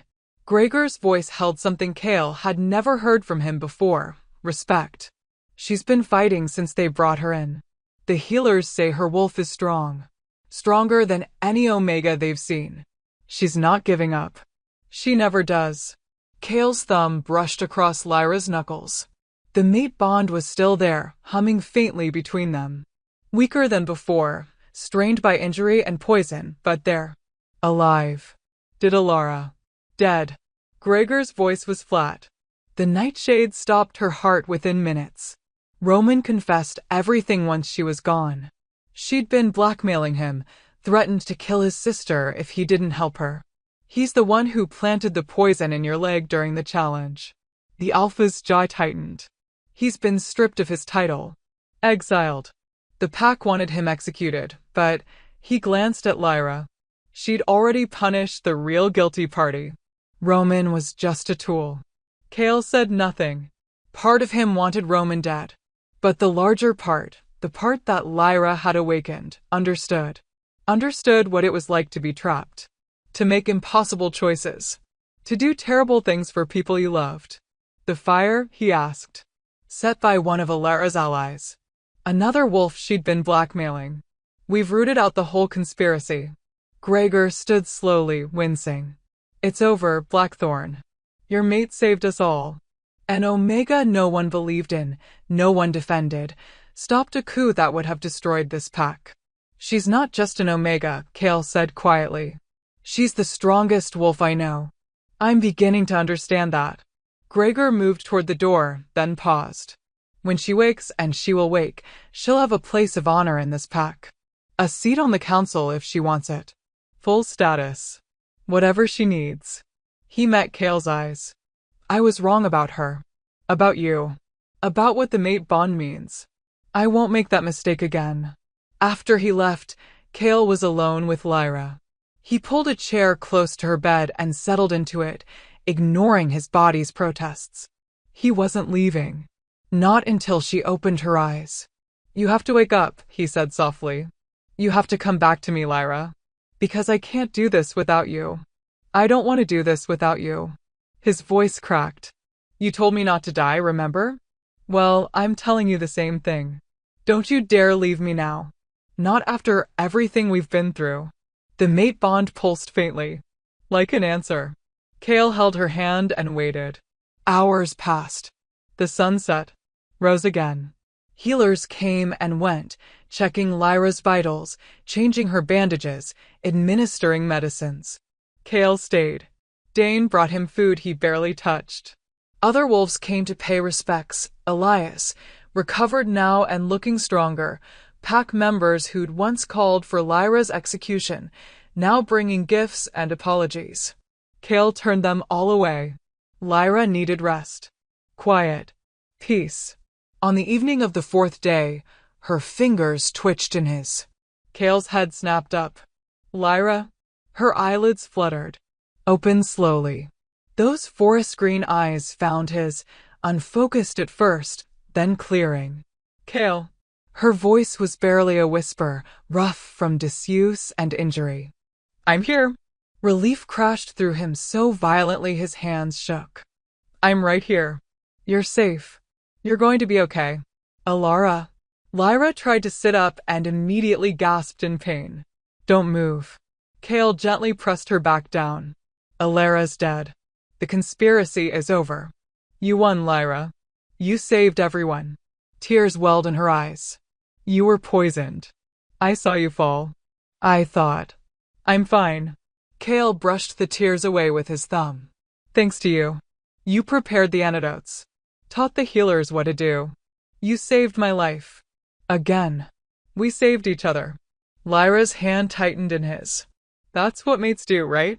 We protect each other. Right.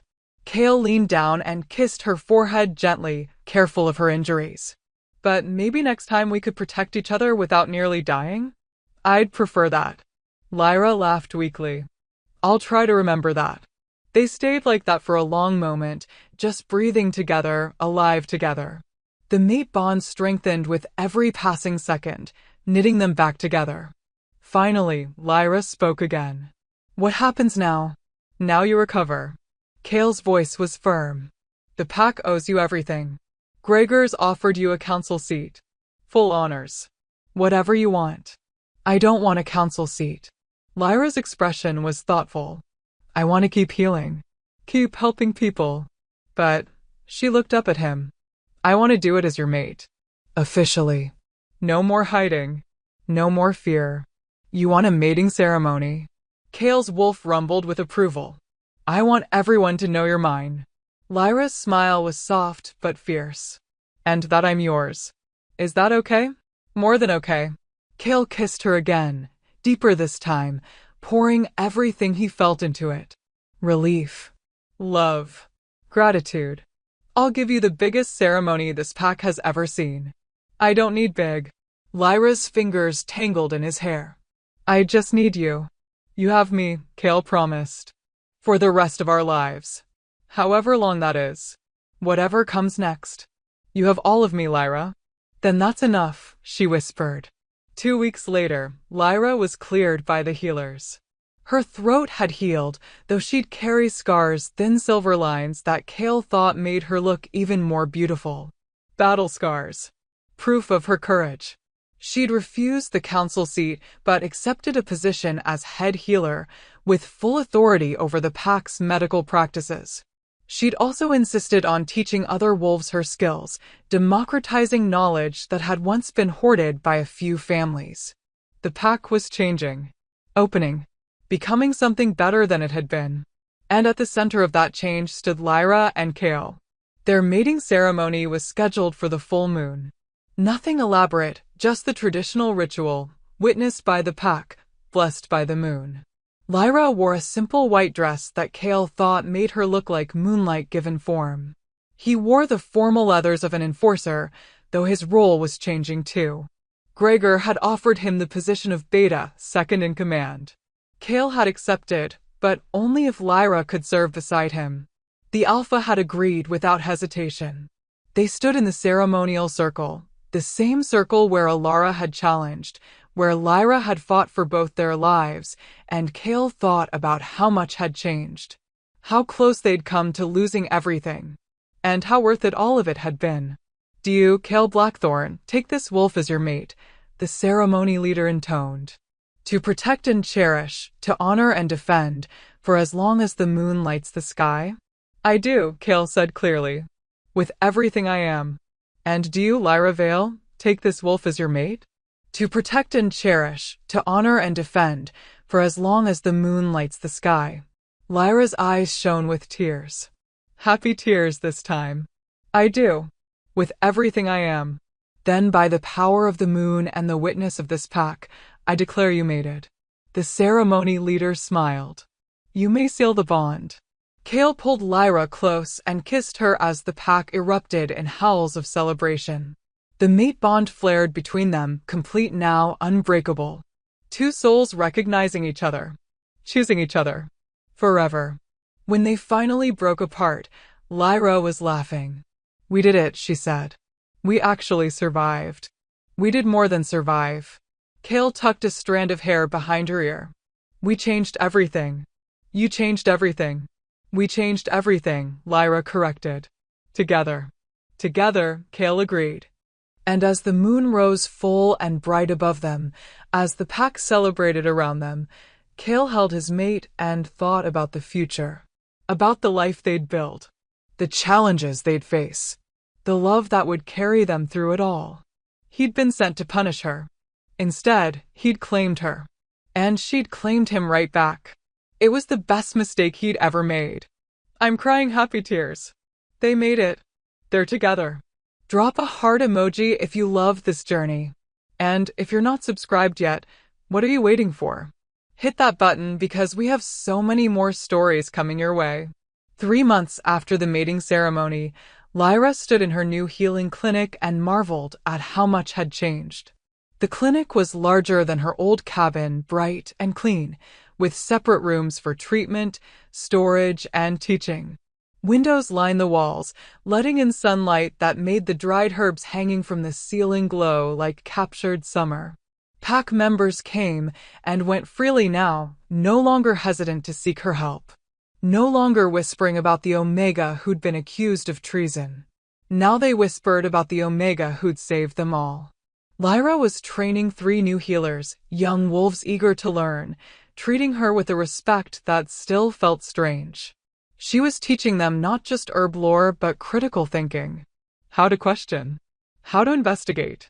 How to see patterns that others missed. How to be more than just what the pack expected them to be.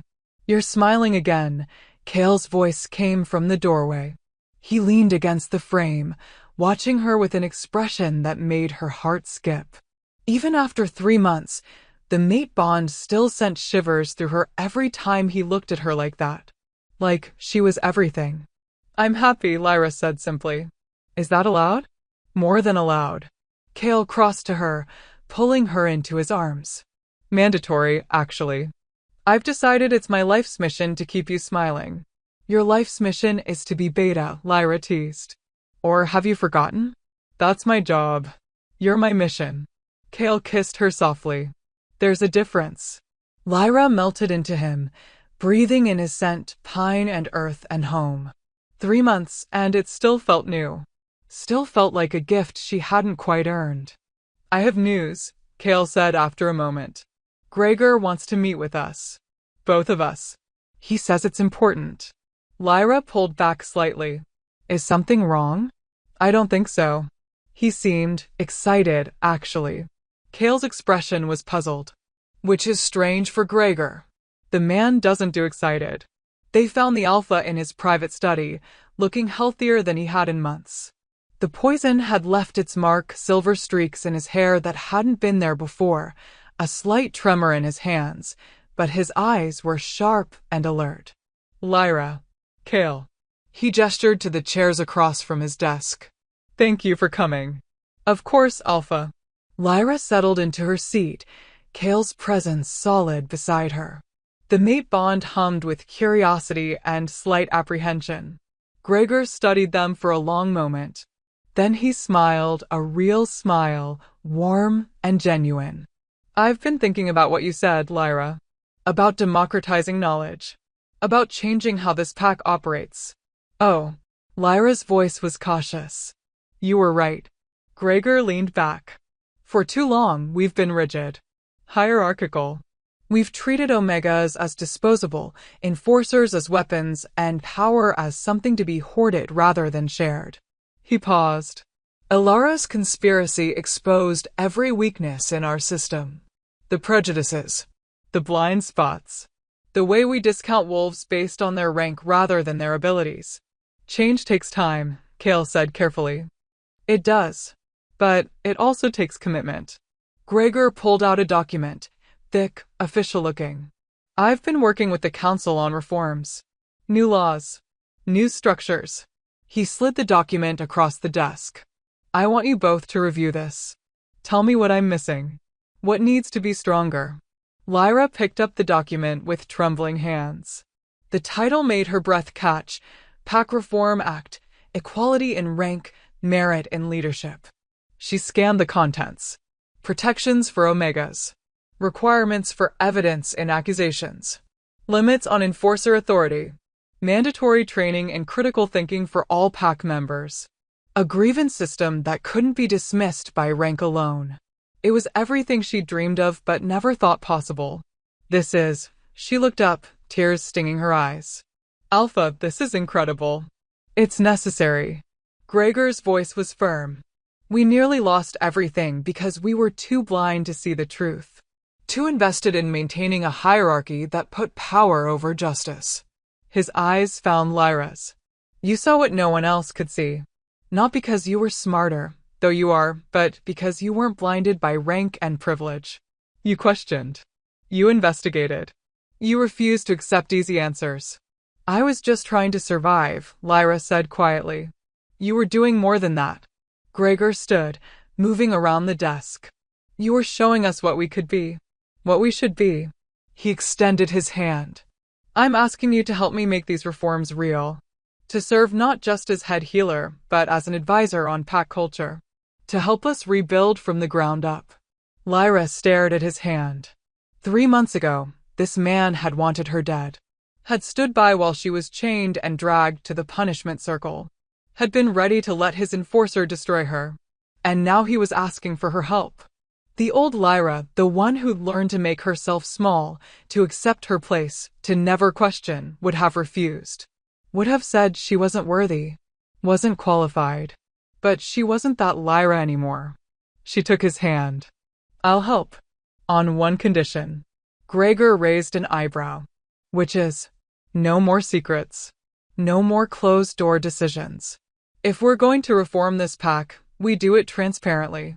Everyone gets a voice. Even the Omegas. Even the lowest-ranked wolves. Lyra's voice grew stronger. Especially them. A slow smile spread across Gregor's face. Deal. The next 6 months were a whirlwind. Lyra threw herself into the reform work with the same intensity she brought to healing. She attended council meetings, the first Omega to ever do so. She spoke at pack gatherings, her voice growing stronger and more confident with each speech. She trained other wolves to think critically, to question, to refuse easy answers. And slowly, the pack transformed. It wasn't easy. There was resistance. Wolves who clung to the old ways, who thought Omegas stepping above their station was dangerous. But Kale stood beside her through every challenge, his presence a shield and a promise. And gradually, others joined them. Dane. Elias, who proved to be a surprisingly progressive heir. Even some of the older council members who'd been shaken by how close they'd come to disaster. The pack was learning, growing, becoming something new. But not everyone was happy about it. On a cold winter evening, 6 months after Gregor announced the reforms, Lyra was working late in her clinic. Most of the pack had retired for the night, but she had a backlog of medicines to prepare.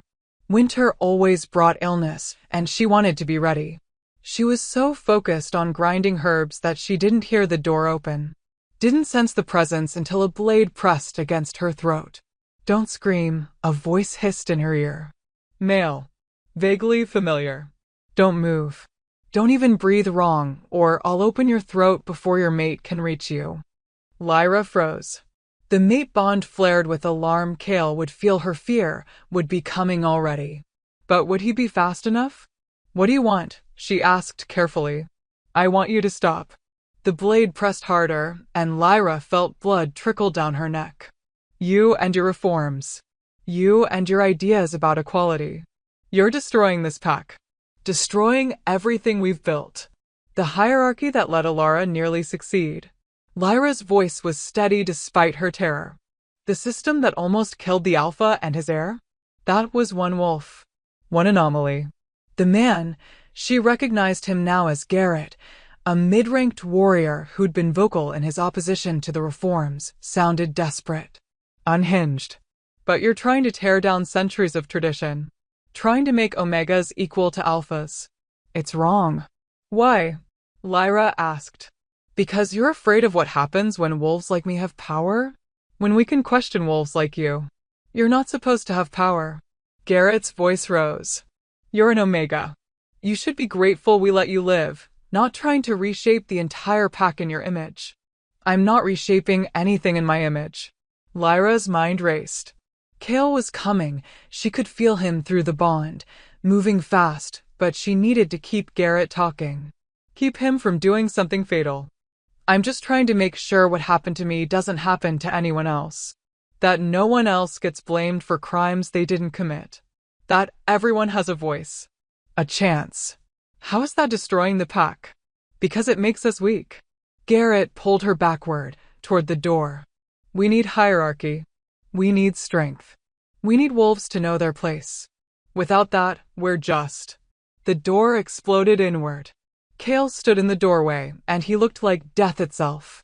His eyes were pure wolf, glowing gold, feral with rage. His body was coiled, ready to spring.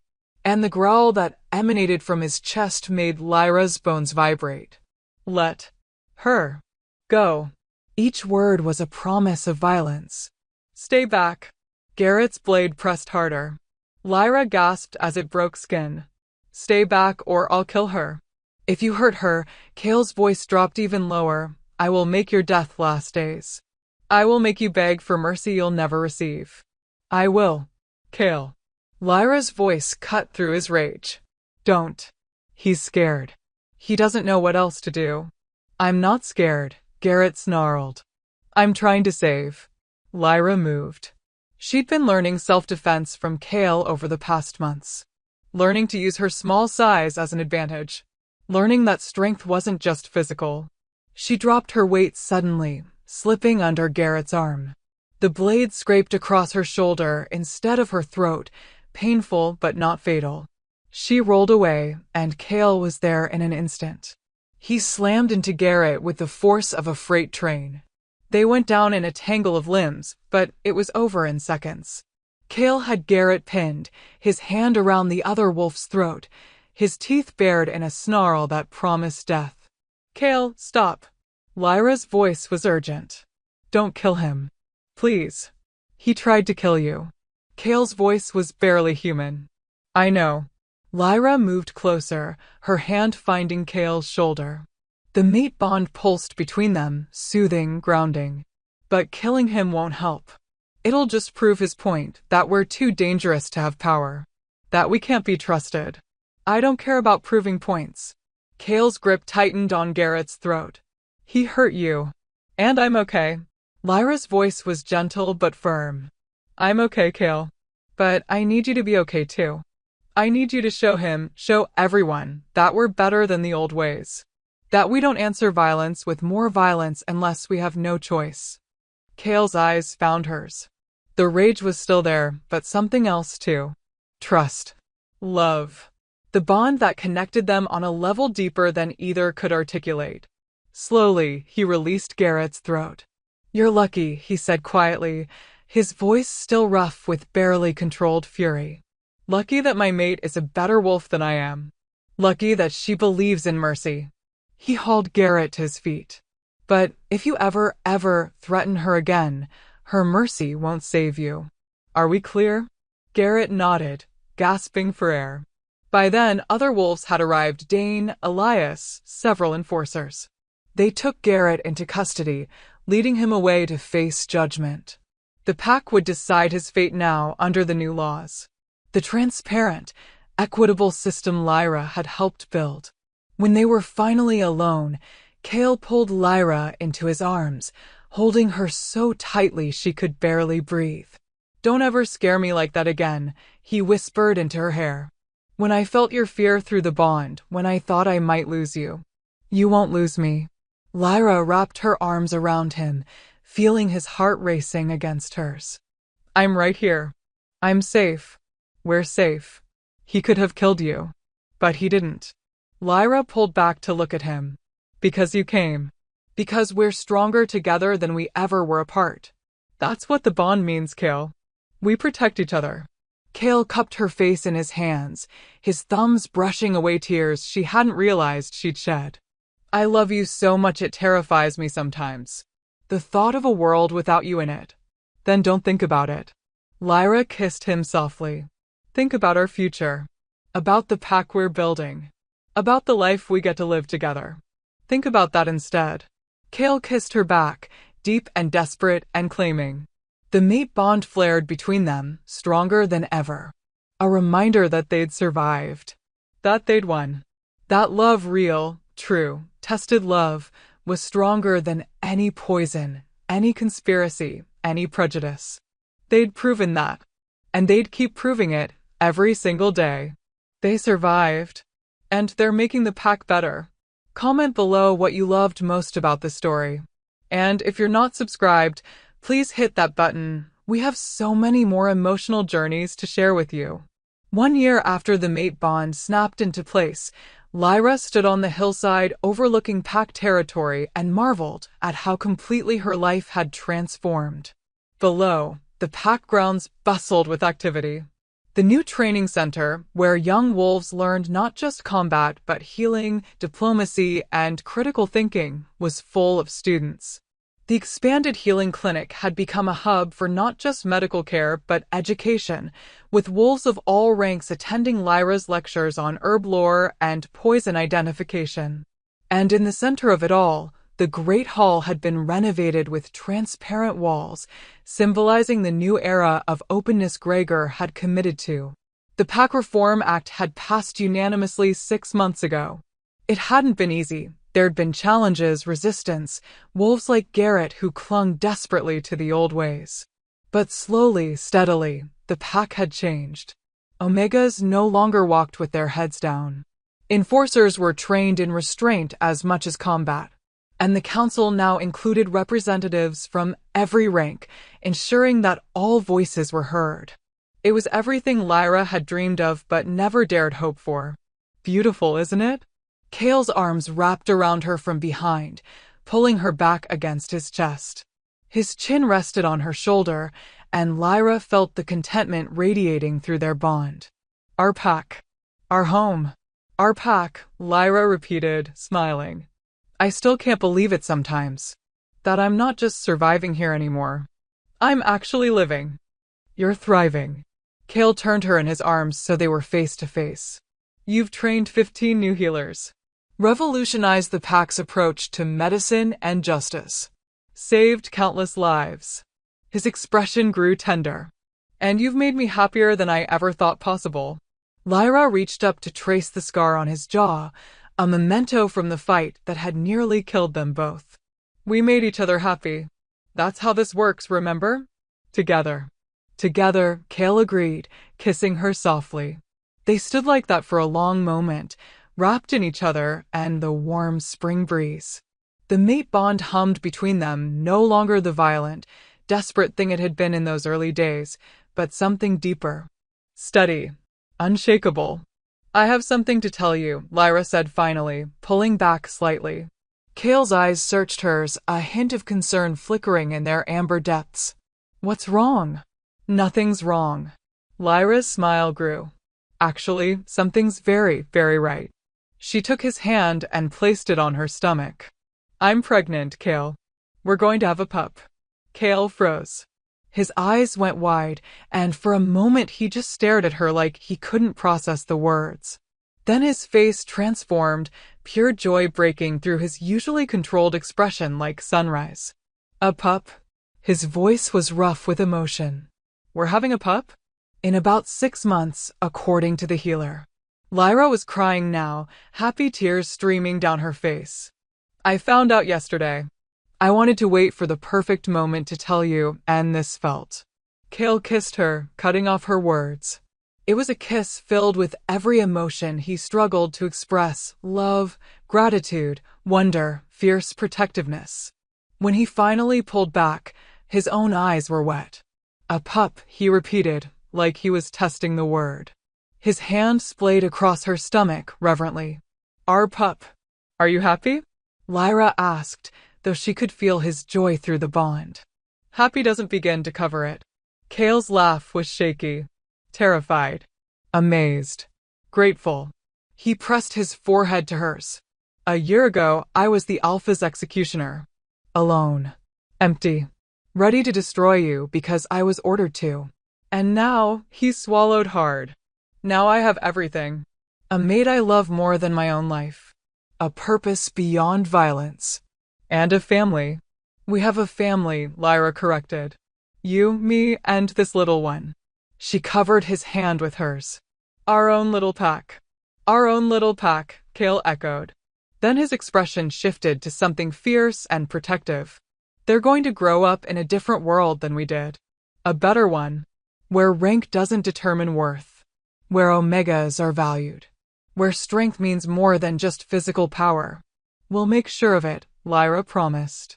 We're already making sure of it. That evening, they announced the pregnancy at a pack gathering. The response was overwhelming, cheers and congratulations, wolves coming forward to offer blessings and gifts.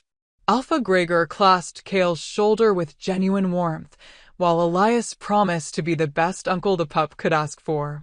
Even Dane, stoic as always, cracked a smile and muttered something about teaching the pup proper combat techniques.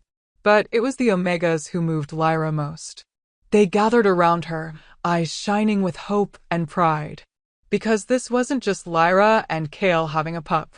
This was proof that their world had changed. That an Omega could mate an enforcer, a beta, and raise their child with dignity and respect. That anything was possible now.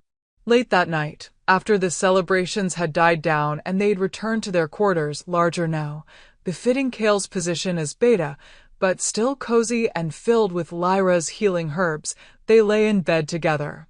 Cale's hand resting protectively on Lyra's stomach. Tell me what you're thinking, Lyra said softly. I'm thinking about the first time I saw you. Cale's voice was quiet in the darkness. Chained. Terrified. Certain you were going to die. And I'm thinking about how I was supposed to be your executioner. How close I came to following those orders without question. But you didn't. Lyra turned to face him. The bond stopped you. The bond showed me the truth. Cale's thumb brushed across her stomach. That you were everything I didn't know I needed. That mercy wasn't weakness, it was the greatest strength of all. He paused. You changed me, Lyra. Fundamentally. The wolf I was a year ago wouldn't recognize the wolf I am now. Good, Lyra said fiercely. Because I love the wolf you are now. The one who chose compassion over cruelty. Who stood beside me when everyone else wanted me dead. Who helped me change an entire pack's culture because he believed it was right. We changed it together, Cale corrected. I was just the muscle. You were the vision. We complemented each other. Lyra kissed him softly. That's what makes us strong. Not that we're the same, but that we're different in ways that fit perfectly. Like a key and a lock, Cale murmured. Like the moon and the tide, Lyra countered. Like a knife and its sheath. Like a wound and its cure. They smiled at each other in the darkness, playing their game. Finding metaphors for what they meant to each other. For the bond that had started as violence and transformed into the greatest gift either had ever received. I love you, Cale said simply. More than I have words for. I love you too, Lyra replied. And I'm so grateful the moon chose you for me. Even if the path to get here was terrifying. Especially because the path was terrifying, Cale said. Because it means we fought for this. We earned it. No one can take it away from us. No one would dare, Lyra said with a small laugh. Not with the pack's beta and head healer as parents. Our pup is going to be the most protected wolf in the territory. Damn right they are. Cale's voice held a note of steel. Then it softened. But we'll also teach them to be kind. Compassionate. To question authority when it's wrong. To stand up for those who can't stand up for themselves. He paused. We'll teach them to be like you. And strong, Lyra added. Brave. Loyal. We'll teach them to be like you too. Then they'll be perfect, Cale said. The months passed in a blur of preparation and anticipation. Lyra's clinic continued to thrive, though she gradually shifted more responsibilities to her apprentices as her pregnancy progressed. Cale took on additional duties as beta, working closely with Gregor and Elias to ensure the reforms were properly implemented and protected. They prepared a nursery in their quarters, a bright, warm space filled with soft blankets and carved wooden toys that pack members crafted as gifts. Dane, awkward but sincere, presented them with a tiny wooden sword. For when they're older, he'd muttered, embarrassed. The pack rallied around them in ways that still surprised Lyra. Wolves who'd once called for her execution now offered advice on child rearing. The council voted to establish a fund for new parents, ensuring that no wolf, regardless of rank, would struggle to provide for their pups. The changes kept rippling outward. On a crisp autumn evening, 6 months after Lyra had shared her news with Cale, their daughter was born. The labor was long and difficult. Lyra's omega frame made childbirth challenging, but she refused any painkillers that might affect the pup. Cale stayed by her side through every contraction, his hand crushed in hers, his presence the anchor she needed. When their daughter finally entered the world, tiny and perfect and screaming with outrage, Lyra burst into tears of pure joy. "She's beautiful," the healer said, placing the pup in Lyra's arms. "Strong lungs. Healthy heartbeat. Perfect." Lyra stared down at her daughter, their daughter, and felt her heart expand in ways she hadn't known possible. The pup had Cale's dark hair and her green eyes. She was small, but Lyra could already sense the strength in her. The spirit. "Hello, little one," Lyra whispered. "Welcome to the world." Cale knelt beside the bed, his hand gentle on the pup's downy head. His expression was one of absolute wonder. "She's perfect," he breathed. "Lyra, she's perfect." "What should we name her?" Lyra asked. They'd discussed names for months, but never settled on one. Now, looking at their daughter, Lyra knew exactly what felt right. "Hope," she said softly. "Her name should be Hope, because that's what she represents. What we've built. A new beginning. A better future." Cale's eyes filled with tears, something Lyra had only seen a handful of times. "Hope," he repeated. "Perfect." Their daughter, Hope, yawned and settled into Lyra's arms, already falling asleep with the confidence of a pup who knew she was safe. Loved. Protected. Alpha Gregor came to visit the next morning, along with Elias and most of the council. They brought gifts and blessings, and Gregor himself placed a hand on Hope's forehead in the traditional gesture of pack acceptance. "She will grow up strong," he said formally. "Protected by this pack. Valued for who she is, not what rank she's born into." This I swear is Alpha. It was more than ceremony. It was a promise. A commitment to the new world they'd built. 2 years later, Lyra stood in the same spot on the hillside where she'd told Cale about her pregnancy. But this time, she wasn't alone. Hope toddled beside her, chasing butterflies with the determined focus only a 2-year-old could manage. She was small for her age. She'd likely be an omega like her mother, but fierce. Already showing signs of the healer's gift, bringing Lyra, hurt, flowers to fix and fretting over her father's training bruises. Cale appeared at the crest of the hill, back from a patrol. Hope squealed with delight and ran to him, her little legs pumping. He caught her and swung her high, her laughter ringing out across the valley. "Daddy, Daddy, I caught a butterfly." "Did you?" Cale's voice was full of exaggerated wonder. "Was it a big one?" "Huge." Hope spread her arms as wide as they would go. "This big? That's amazing, little wolf." Cale kissed her nose and set her down. "Why don't you go show Mama?" Hope ran back to Lyra, chattering about her butterfly adventure. Lyra listened with a smile, her heart full to bursting. This was her life now. Not surviving. Not hiding. Not making herself small. Living. Thriving. Building something beautiful with a mate who'd been meant to destroy her, but had chosen to love her instead. "I was thinking," Cale said, joining them and pulling Lyra against his side. "About where we started. About that day in the punishment circle." "Don't," Lyra said softly. "That's behind us." "I know. But I want to remember it anyway." Cale's voice was thoughtful. "Because it reminds me of how close we came to losing everything. How easily I could have followed orders.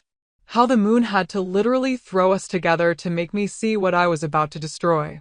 The moon knew, Lyra said simply. She knew we needed each other. That we'd make each other better. Stronger. The moon was right. Kale watched Hope chase another butterfly, his expression soft. Look at what we've built. A family. A new pack culture. A future worth fighting for. He turned to Lyra. I was sent to punish you. To break you. To cast you out to die. Instead, you claimed me, Lyra finished. Instead, I claimed you, Kale agreed. And you claimed me right back. Saved me from a life of empty violence. Gave me purpose. Gave me love. Gave me everything. We gave each other everything, Lyra corrected. She stood on her toes to kiss him. That's what mates do. We save each other. Hope ran back to them, throwing her arms around both their legs. Love you, Mama. Love you, Daddy. We love you too, little wolf, Lyra and Kale said together. And standing there on the hillside, with their daughter between them and the pack they'd transformed spread out below, Lyra thought about the Omega who'd knelt in chains a little over 3 years ago. The wolf who'd been certain she would die. Who'd never imagined she could be loved, valued, cherished. That Omega was gone. In her place stood a healer, a reformer, a mother, a mate. A wolf who'd taken the worst moment of her life and transformed it into something beautiful. Who'd looked at an executioner and seen a partner. Who'd faced down death and chosen to live fiercely, fully, without apology. What are you thinking? Kale asked softly. Lyra smiled. I'm thinking that sometimes the worst things that happen to us lead to the best things we'll ever have. I'm thinking that I wouldn't change a single moment of our story, not even the terrifying parts. Because they led us here. To this. To us. To our family, Kale added. To our family, Lyra agreed. Hope tugged on their hands. Come on. I want to show you the big rock I found. They let her lead them down the hillside, toward home, toward the life they'd built together. Toward the future they'd fight to protect for as long as the moon lit the sky. Kale had been sent to punish her. Instead, he'd claimed her. And together, they'd claimed something even more precious, a love that had survived poison, conspiracy, and death itself. A love that had transformed not just themselves, but an entire pack. A love that would endure forever. I'm literally sobbing happy tears. What an incredible journey from that terrifying punishment circle to this, a family, a transformed pack, and a love that conquered everything. What was your favorite moment in this story? Drop it in the comments below. And if you loved this emotional roller coaster, please hit that subscribe button and turn on notifications so you never miss another story. Thank you so much for being here, for reading, for being part of this amazing community. You all mean the world to me. Until next time, keep believing in love, keep fighting for what's right, and remember, sometimes the worst moments lead to the most beautiful endings. Love you all.